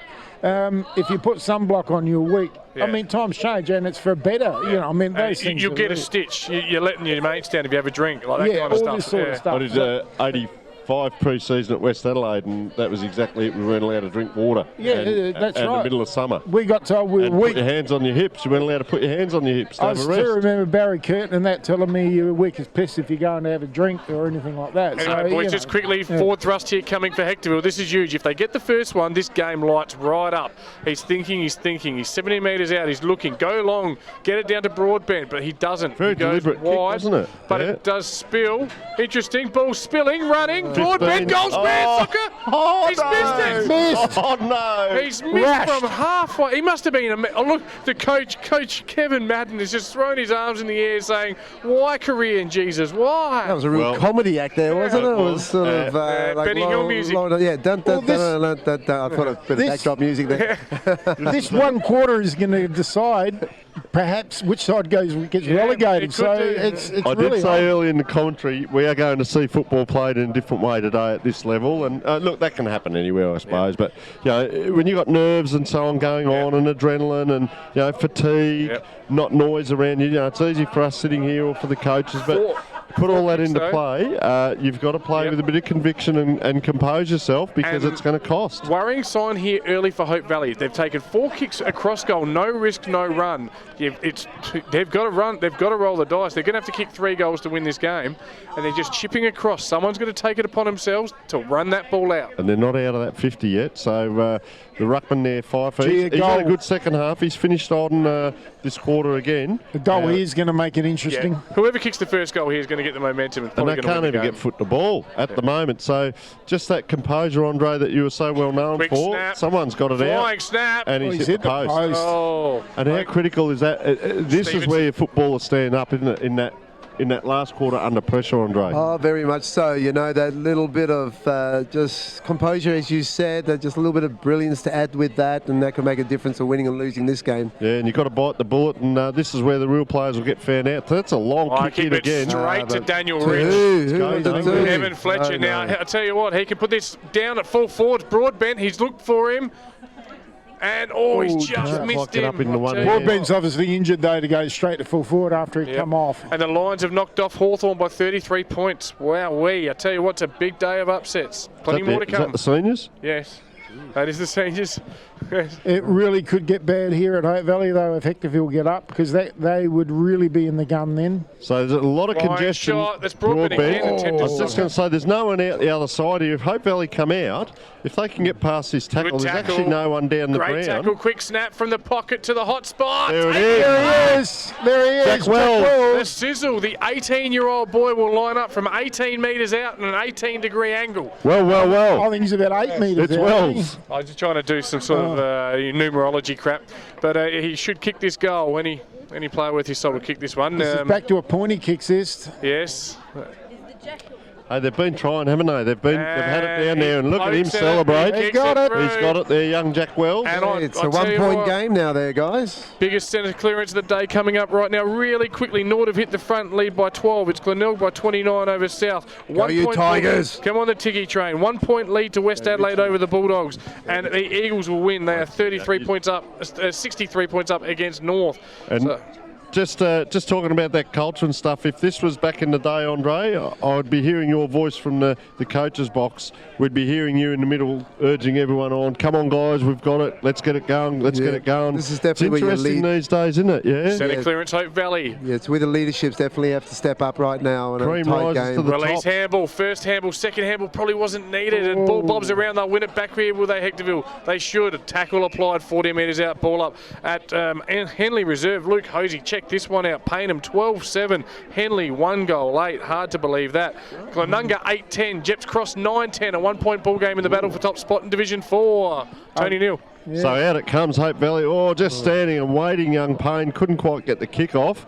And we're seeing a ball up here. Someone's going to have to take the 30 game on for Hope Valley. 30 metres out. Look at the amount of Hectorville players behind the ball, but he's tapped that forward.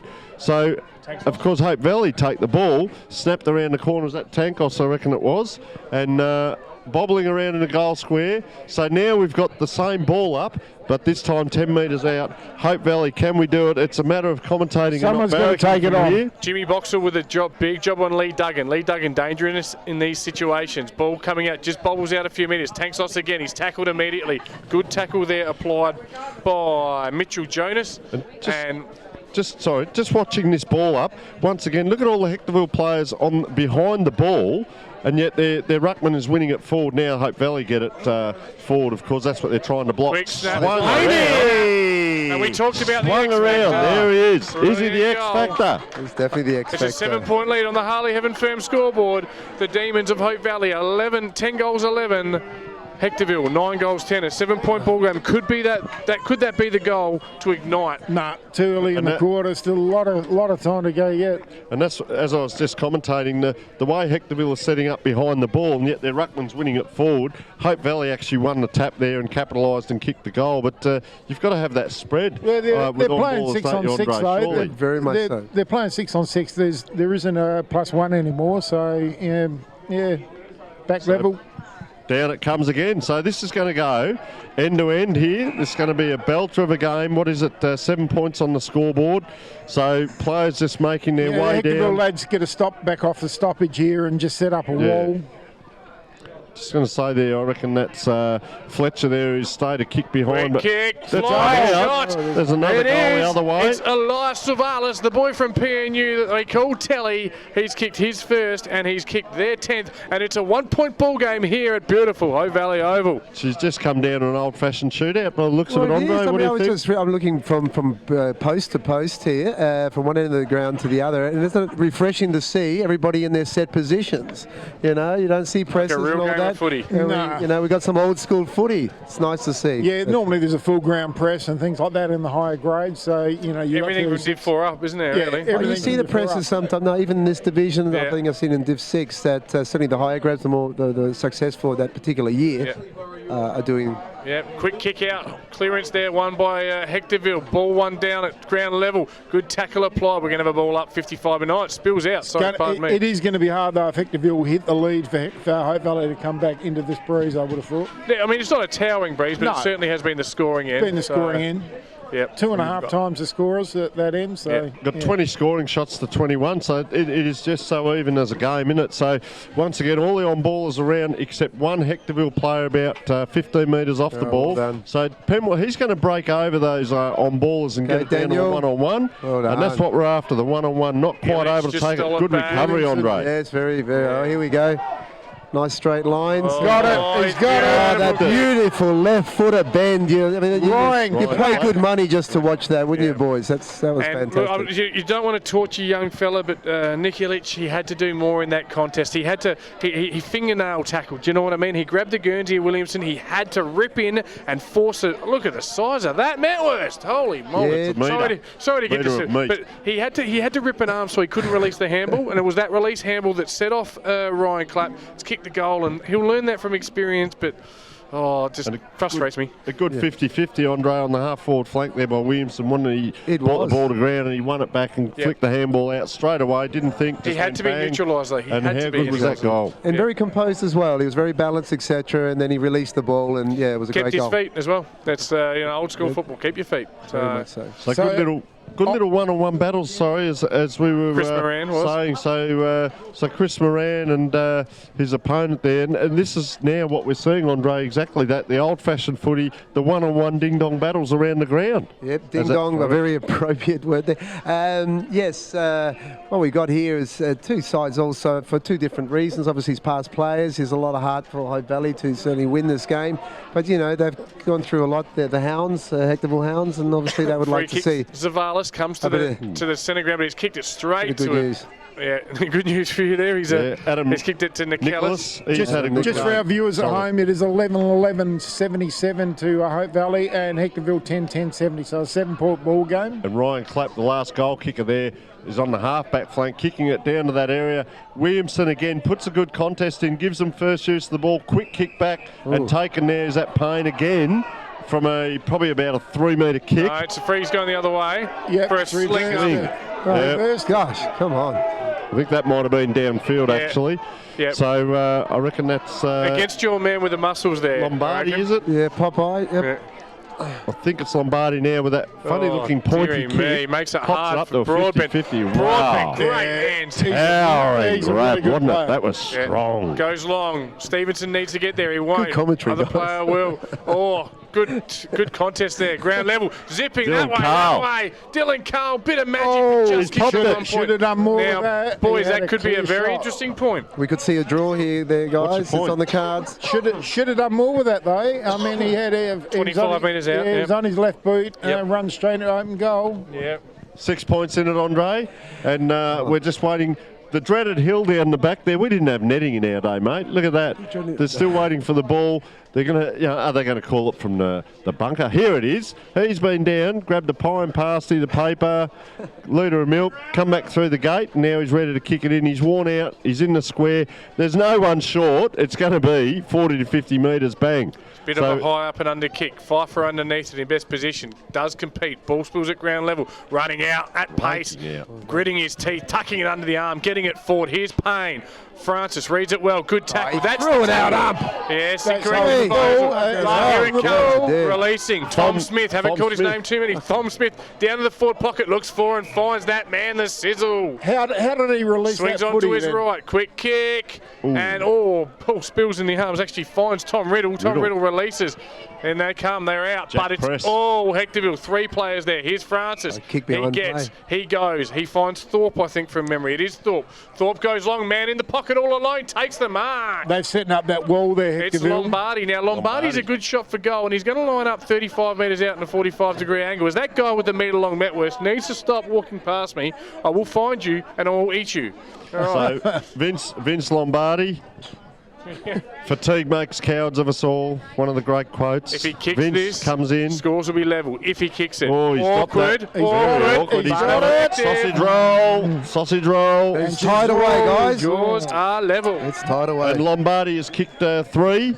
And wowee, as I said earlier, Andre, ding-dong battle, wow. It's certainly She's game on. it's a ding and a 11-11-77 to 11-11-77. And that's what we want to see, especially on the past players' 14 day. minutes gone, gents.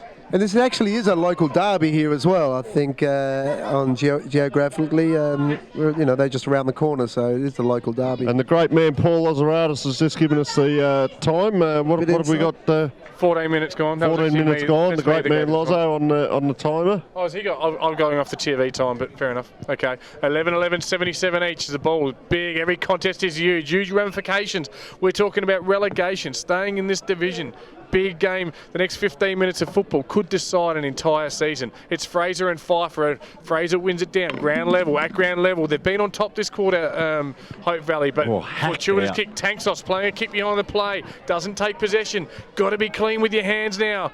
Ball spills. Overlap handball. Here they come. They're out now. Payne this way, that away. The candy shop. He takes them there. You can lick his lollipop. Out on the wing. Yes. Just lowering it down now. Probably a bit early for that. So kicks it down half forward flank, but in front. Oh, not able to take it. Broadbent, no, he has taken it. Second grab. Now there's not much to give on the switch of play, so I reckon he's going to have to go back where it comes. If he comes in the centre half back, this is a dangerous kick. So he's just held up play, which has given everyone, Andre, the opportunity to get back, hasn't it? It certainly has, and maybe it's a strategy that Hectorville are applying to slow down the game a little bit, and then impact quickly their Both 50. Both team seasons are really on the line here. Yeah, it all comes down to this. Super quickly, boys. Athelston, 3 points. Goodwood Saints, 5-17-47. Ball at ground level, 30 metres out. Yes, that's 44 points. Goodwood playing that press that we talked about. It's working today. They're playing in a different state than us. Lee Must be Duggan, bad weather. beautiful. This way shows the candy, comes right foot, but that's Daniel Francis. Goes the fist. Oh. But players at ground level for Hectorville trying to release the It handball. was a trip. I think he's actually going for too high. He's been tripped and taken too high. Just call it even. Yeah. Okay, they've got It was a players free running. kick. So he gets Fletcher. 2 kicks. Fletcher in the pocket, won't get there. Fletcher will apply the tackle, doesn't get there. Here's Williamson, down back now. Release handball out the Strong. back. Is that- It's someone's on the There's ground. something here at Dump kick. Hectorville. Something's someone's been an idiot. That is absolute craziness. And we'll follow the play on the ground. Follow the play on the ground. Anyway, kick down deep into the forward line for Hectorville. Over the top of the pack, not able to crumb it. Quick kick, and it's through for a point. Just through for a point. Has not quite made it. So there's a little bit going on here. The crowd's erupted. A little bit of fun and games. And so we've got about, 1 point on the scoreboard. With not long to go, Andre. It's that's an important everyone's point, getting boys. excited. So Duggan it is. He's probably going to make the centre of the ground with the kick. Not far off it. Oh, big push in the back by the ruckman there, Daniel Fraser. It's given Hope Valley another kick here. But see, they're holding it up, Andre. There's a Gives switch a lot over of here on players the wing. time. Yeah. Yep. There it is. Nice hands there, Matthew Press. Short kick inside, right into the centre of the ground where a lot of your hard work was done, Andre. Right there. It was my second home there. Pemble it is. Nice. Hasn't he got a nice left foot? Look at that. And vision. Payne. And that's Payne again. 18-minute mark here of the final quarter. We've had 5 goals scored, so probably 7 or 8 to go, maybe 9 minutes. It's Hectorville by a point. Hope Valley going forward in the pocket. Good mark. Chrissy Moran, I reckon it is. He's nearly marked that in the kids' playground. I'll tell you what, he's going to line up and he goes for a snap. It's an ugly kick. It's high, wide. It's handsome. Tanksos, maybe no.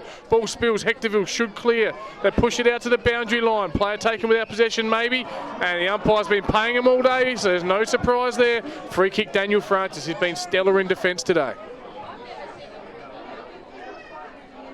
You're going to have to come long down the line. It's the only way out. I'd go to Broadbent. He's caught everything else all day. Here's Fraser and Pfeiffer. Oh, one hand. Pfeiffer juggles, no mark. Ball.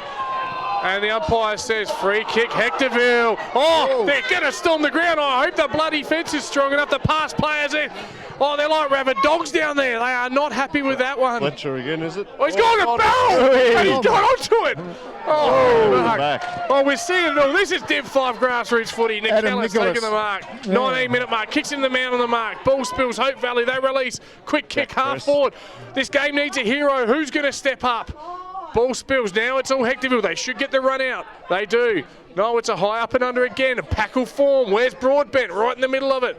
Oh, player from Hectorville overruns it. Tony, I can't breathe. Give me a spell. The ruckman there, it's a ball up on the ground here. That was Tom Smith who did the screw before as well, by the way. So she's on again here. Just a couple of supporters carrying on here. So anyway, game goes on. The ruckman just tap up and down it comes Hectorville. Who's going to be first? The ball. Fletcher gets it, drives forward out of the pack, and a man taken down off the ball there. Umpire didn't see it, so Duggan there, just a little bit of stirring.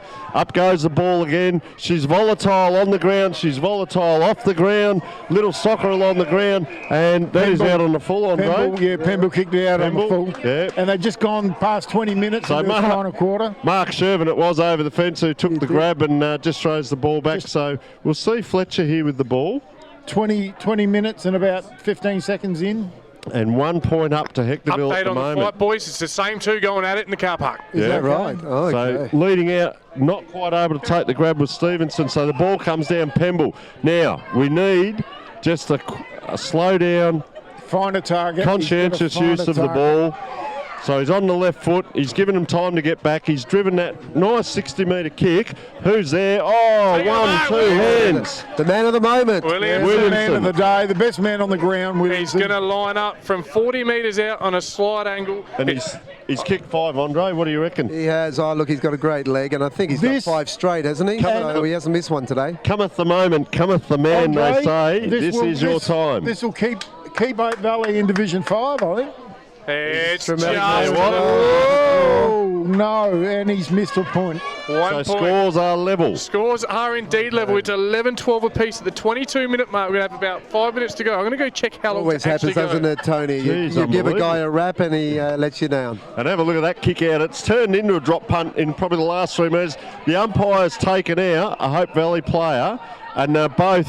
And the I'll tell you umpire. what, have a look. Can we They've see almost everything here today, haven't we? knocked themselves out upside down here. The umpire was actually running backwards. The Hope Valley player, he must have copped him on the back of the head, went to the ground. He's up on his knees. The umpire's just laying back, got the hands. Oh no, he's up now. Play has He's stopped. up. 5.5 minutes to go, Oh, the boys. cap goes 5.5. back on. Did you see that? That we are seeing everything today. There's a player just popped himself down at the moment. Baby's crying in the background. Yeah, that's my son. And I think that's one of little Andre's What was that? So Entourage. juniors there, yes. So the Hope Valley player's still down. He's trying to get up, and you wouldn't believe it. The man with the muscles, Tom Riddle, has been bowled over by Just a quickly, rather boys. rotund umpire. Just quickly, Port Districts by 11 goals over Uni. Got lots of scores coming in. It's exciting all around. Uni are in big strife, I think.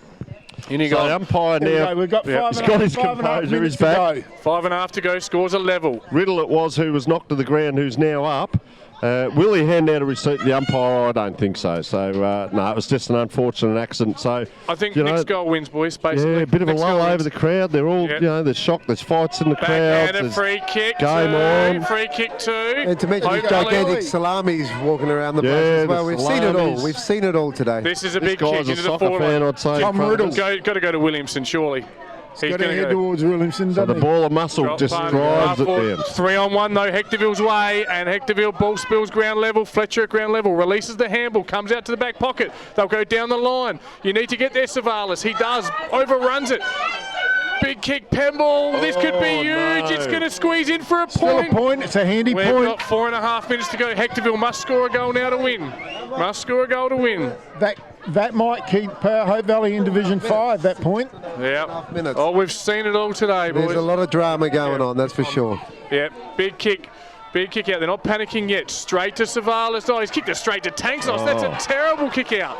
So how far out is he here, TJ? He's probably He's 55 out. 55 according to the oh, he can still kick it because it's only a 45-metre arc. Yep. Probably, no, he's not going to though. Hasn't He's got going to the set it win. up. Down in the pocket, looks forward, over kicks it a bit, coming across. They'll spill it out in the boundary line. It'll be 30 metres out, a ball in. Hectorville need a goal now to win. Ryan End of Clapp, story. Ryan Clapp was sandwiched in by 2 players there, so it wasn't the best decision making with a very deliberate kick.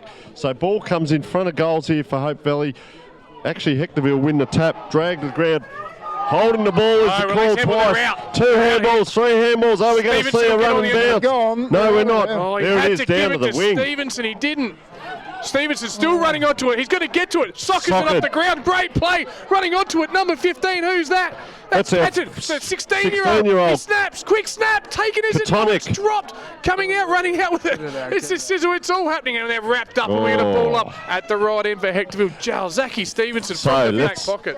have a look metres here. out, straight in 50 front. metres out, slow to get up with a bit of cramp. There is Sam Pemble, and you can understand that now. The players that are behind the ball have all run in here, Andre. You can see them just running in, and congestion is going to be what's happening here. So we'll see a second ball up. Look at these players. There's a group of players about 20 metres off the ball, but they're all coming in. Set You're up not that wall. all going to touch the ball. Set up the wall, So Hectorville. Duggan hard there.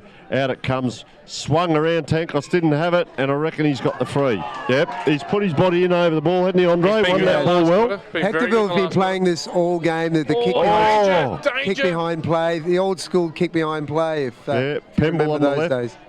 Yeah, a bit of a push. and that's a here we great go. grab up with Williamson. the arm. Yeah. The Williamson. best player on the ground. What a game has he played! Fantastic. Williamson, what a grab. Put the one arm up, plucked it in when needed, but he's too far out from goals. He needs to kick it to where he Oh, needs they're to slow be. playing it. They're slow playing it.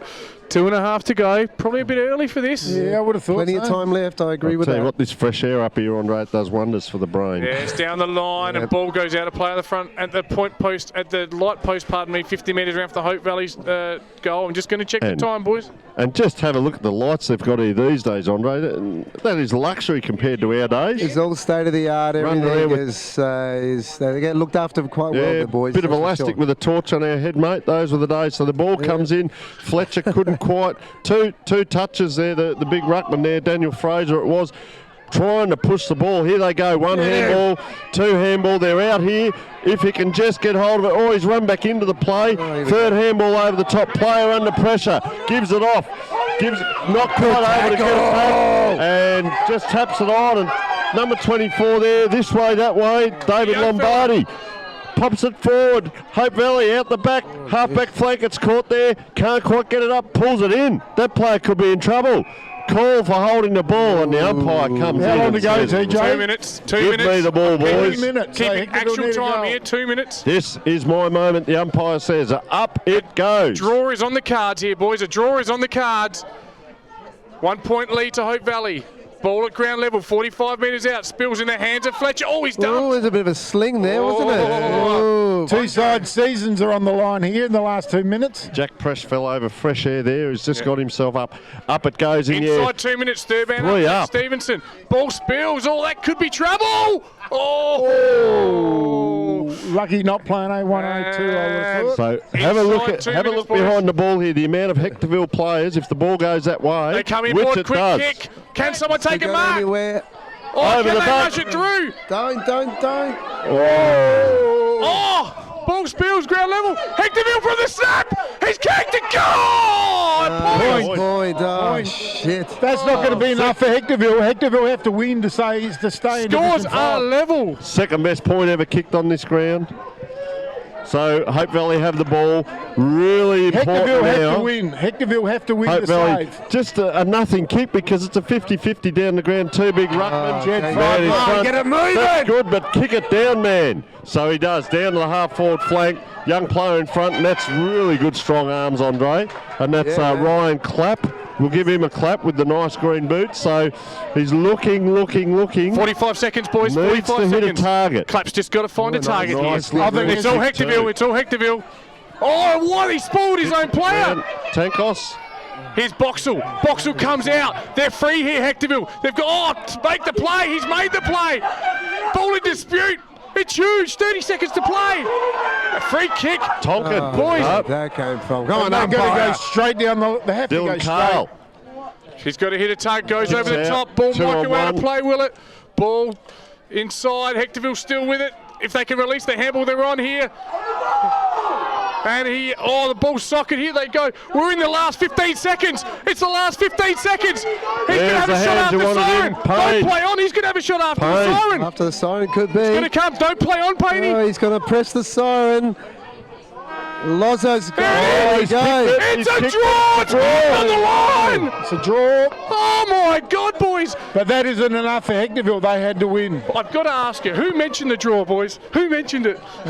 TJ. Idiot. Yeah, I didn't have the balls Get to a bet predict on. it. Yeah, I know. 52 Look at the to 1. players. It is 11 goals, 13 the piece. That's I tell you that's what, a win boys. to Hope Valley, though. That is a win to Hope Valley. Let's Hectorville give had it to win. kudos. This day of football, you can have your AFL, your SAAFL. If you want drama, you want action, you want grassroots footy, Hectorville and Hope Valley boys, take your hat off. That was everything you want from a game of footy. I'm privileged to have called that game. This is unbelievable. Players are slumped on the ground. Some are out shaking hands. Coaches are coming together. What do you reckon, Andre? You've been involved in many draws like this. That was exciting. That was absolutely beautiful, wasn't it? No, that was everything is sort of like blasé at the moment, isn't it? Nobody knows Can where I to give look or kudos what to to one do. person 13 as well, apiece. boys? I want to give kudos to the timekeeper, the Hope Valley timekeeper, who had an opportunity to cheat there and blow the siren 2 seconds early for Paney to go back and have the shot. Paney took a bit of a running sort of snap type half shot. If he had blown that siren, Paney would have lined up from 40 out, just had to kick a point. But in all So honesty, that's he massive. shouldn't have been there on his own as a timekeeper. No, you should that's have. true. You should have. two But let's give credit where it's That's the due. normal situation. Let's but- give credit where it's due to that guy. I don't know who he is. What's his name? That's the great man, Paul Ozeratis. Paul Ozeratis yeah. had the opportunity to cheat there and he didn't. So That was a good observation there. Tom. that takes integrity. So my respect to that guy. I was over at the timekeeper's box. I know how long was to go, and he had an opportunity. He didn't take it. He's a and great footy's club the real member. winner. Footy's the real winner today, boys. He's done a bit of everything That's a actually in the classic. club, has Loz. So just while you're talking about the Tom Keeper and teams are now just coming together. You know, what a battle that last quarter. They must be exhausted. They're just wandering, meandering towards each other, Andre.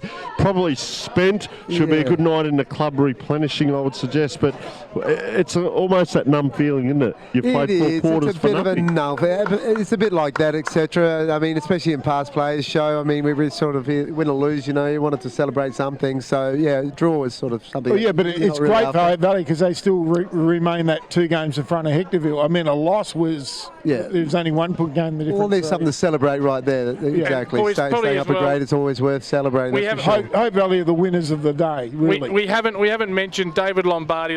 I know you're saying when you've only had 1 win or you had no wins in 12 weeks in 3.5 months of footy, their club's on their knees. David Lombardi's kicked the point to get them back into the game and create a draw. They've got something to hang their hats on. They can be very proud.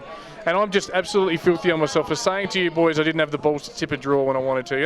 Because that is, these 2 teams are tight, they're locked away, and at the end of the day, well, take your hat off to these boys. I cannot enough. It's almost a double entendre, isn't it? Because Hope Valley, it's almost like a win because that keeps them in this division. division. And for Hectorville, it's almost like a win Because they didn't lose. They've lost 13 in a row. Well, Friday the 13th has struck again, hasn't it? So they haven't lost 13 in a row. Look, boys, just quickly, we better do an actual wrap. Goal kickers, I may have missed one in the excitement. I think I'd half a mongrel during that. Daniel Williamson. I felt that. Daniel Williamson got 5. Devon Payne lit it up in the second half with 2. Cruz Lambropoulos goal of the day with 1. Sam Pemble 1. Dan Tonkin 1. Ryan Clapp 1. That was, of course, the Hope Valley side. On the Hectorville side, geez, the kids stood up, didn't they? 18-year-olds all over the place. 18-year-old Lombardi with 3. 16-year-old Cantonan with 2. 18-year-old Sizzle, Jack Wells with 2. Singles to Elias Savalas, Mitchell Jonas, Luke Broadbent, who was probably the best mark on the day, and Dan Fraser kicking a goal as well. What a game, what a day, what a draw. Luke Hosey. Yeah, no, it was fantastic. Fantastic game of footy. For Hope Valley, I thought Williamson with his 5 was best on ground. I mean, you know, you've kicked 5 out of 11, you're the best player. He was the one who lit them up. I thought certainly in that second half that Devon Payne he really come into the game. He was quite outstanding. Obviously, Sam Pemble got a lot of the footy around the ground. And I was wrong. Jed Pfeiffer did do a lot around the ground, took a lot of marks in that last half, playing that +1 and whatever, so he was pretty good as well. So, yeah, really good effort. With a bit of a big shout out to in the back half to Adam Nicholas, who was quite good in the back half. No one remembers those good intercept marks and defensive action. So very impressive go. I do agree. I'm glad you mentioned him because that was only his second A-grade game as well. So, yeah, it was a top effort by Adam. Yeah, that was impressive. It's very well noticed, Luke. He was, and he probably kept them in that first, especially that first quarter, but the first half, and he just kept popping up, didn't he? The other bloke I thought really was fighting out of his weight division all day and did a really good effort was Tom Riddle in the right. I've got a mark next to him as well, so I agree with that. They're the 6 I'll probably come up with throughout the day. Boys, I've just got one for you. Again, you talk about sports anomalies. 3/4 time, Sturt 11-11. Norwood 7-11. In the last quarter, Sturt have kicked a point. Norwood have kicked 13 goals, 1. Jeez. No, 132 played at 78. 13 goals, 1 in the last quarter. Against Sturt? Yeah, against the 2-time reigning premiers. In other games, really quickly, it looks like our beloved Tiggies, Andre, 21-point lead late against South. Westies will knock off Centrals, 25 points up at the 22-minute mark. And the Eagles have bitch-slapped North Adelaide. Bad luck, North. All right, over to you, boys. Andre, it's been amazing to have you, so I'll let you finish off with a quick chat with Tony because, all the Hope Valley boys will be watching this today. They'd love your thoughts on the game, I'm sure. Yeah, thanks, Lukey. Thanks, Tom, too. It was a great little experience, this was. Really enjoyed it. Yeah, Andre, look, fantastic, mate, to get your expertise on the bench here. And, one thing we noticed, mate, 24, 20 years ago, whatever, certain things in the game don't change. And she was almost a flashback to those days, wasn't it? We were commentating on. I was recalling earlier how refreshing it was just to see everybody in their set positions. And, that's what a game of footy you want to see. And, having such a big crowd on Past Players show, I think both sides sort of, certainly entertained us. It was great. Great day. Yeah, I agree. And look, I'm interested in your thoughts on the on-ballers. Obviously, Tom Riddell, which Luke touched on, not quite the height, but geez, you can get up and Pemble in around there was quite good. And very consistent by Pembles. Zing and Tankos as an on-baller, mate, like just that hard nuggety guy that would probably get the ball out to someone like yourself, feed it to you, or vice versa. You'd be in there getting it and getting it out to him, Yeah. A bit of tandem play there. How did you see the on-ball brigade there? And I guess how did you see? I guess Hectorville had their younger players and they had the Daniel Fraser in ruck. But how did you see the on-ball brigade, I guess? Yeah, quite even, really. I mean, it was a free-flowing game, etc. So they had a good taste of the ball without really sufficient pressure. So their skills were out there to be seen and to be played with. And, very entertaining. I thought it was quite even on that side of things. And Jed Pfeiffer, like you probably a player like yourself, mate, would feed off and assist a player like that if he's taking those grabs around the ground. And as I said, one of your amazing things with your fitness was the ability to get from a ball up back to a contest 60 metres away. And That's probably something we didn't see a lot today, where the players maybe fed off him that were on ballers. He was giving it to a half-back flanker or maybe taking the kick, whereas give it to someone like yourself that's got the silky skills to then get it to the next piece of play. You know, you would have loved to have played around a player like that. Mind you, we had some fair players as well, but yeah, he was good. His second half especially, you know. Very much, exactly right. The second half was very, very impressive. I mean, Lee Duggan, I would have liked to see him maybe sort of up on the ground a little bit more, especially when things got a little bit tighter, etc. And just, he can roost the ball, especially on this ground here, from 70, 80 metres. So I would have liked to see him to get more in the game, especially there in the second half. But so overall... just on that, on Lee Duggan, very much the same. I saw him kicking out from fullback early in the game, but then he ended up, I don't know whether he was injured or whether that's his position, he ended up sort of stuck in the forward line for a fair bit of the game and not so much around the ball, but that's where he plays these days, I guess? Whether he had an injury, I don't really know, but predominantly he does play mainly in the forward line, being a little bit older now, being on his last legs on the top grade footy. But, his years past, he was always used sort of when things got a bit tight, put him in the middle and, because he's got such a beautiful leg on him, to get us out of a really tight spot. So, a little bit of a quieter game from Lee. Yeah, interesting. And he got his hands to the ball a fair bit, but it was dropped or he was under pressure and so on.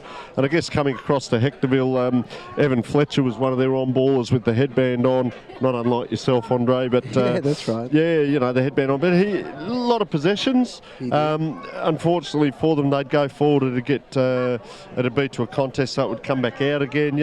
It's always rewarding as an on-baller when the ball goes forward and then it's kept in the forward line and then you see a goal, you think, wow, all that effort was worth it. Exactly. Who else? You want to be rewarded for all the effort you want to put in, and there were times in the game where it was a little bit like ping pong, table tennis, going back and forwards. So it was just an extra kick above those two half forward areas that needed to be positioned a little bit better. And David Katonen, it's good to see a young 16-year-old. Doesn't matter what club you're at, just to see a young lad come in, 16 years old, kicked a couple of goals, and he gave them something up forward. And you look at us and you look at him, he's 16. He's probably got another 16, 18 years of senior football in him. Just exciting to see young lads like that coming through. The thing with Hectorville, if they can harness these lads, keep them at the club, that's their future, if you like. Recruit a few players around them and see where they can build again from there. And, just seeing, like you say, a young player like that, you'd probably take under your wing and help him out a little bit. It's a big impression for a 15, 16-year-old. Obviously playing under 18s for Hectorville. And you get a call up against the big boys, etc. It's something that you'll never forget, and it'll be a great learning experience for him. And you've got to stand up. You're playing... Luke's just cut you off. I just wanted to say goodbye. Thanks for sharing the experience, Not a Andre. problem. Thanks, Tony. See you next week. I'm off next week. See you in a couple of weeks. Say hi, quick. Say hello. Say hello. Tiger, you want to say hello? Say hello. Hello. Oh, she's offering nothing. Sorry, guys. I'll catch you. All right, TJ, thank you very much for your call today. See you, TJ. And I reckon that might be it, guys. So from Hope Valley Oval, you've seen a draw. Once again, thank the mighty Andre Kulpe for coming in and giving special comments. A very special person. We hope to see you here in 12 months' time again, Andre. And we'll do it all again. We'll get you up on the earphones and microphone again. But there we have it. Beautiful weather. Unfortunately for some, but not for others, a drawn game. Real ding-dong battle. And guys, we'll see you next week. Yeah, it was brilliant. Thank you. Thanks, Tony. That was fun inside, mate. That was fun.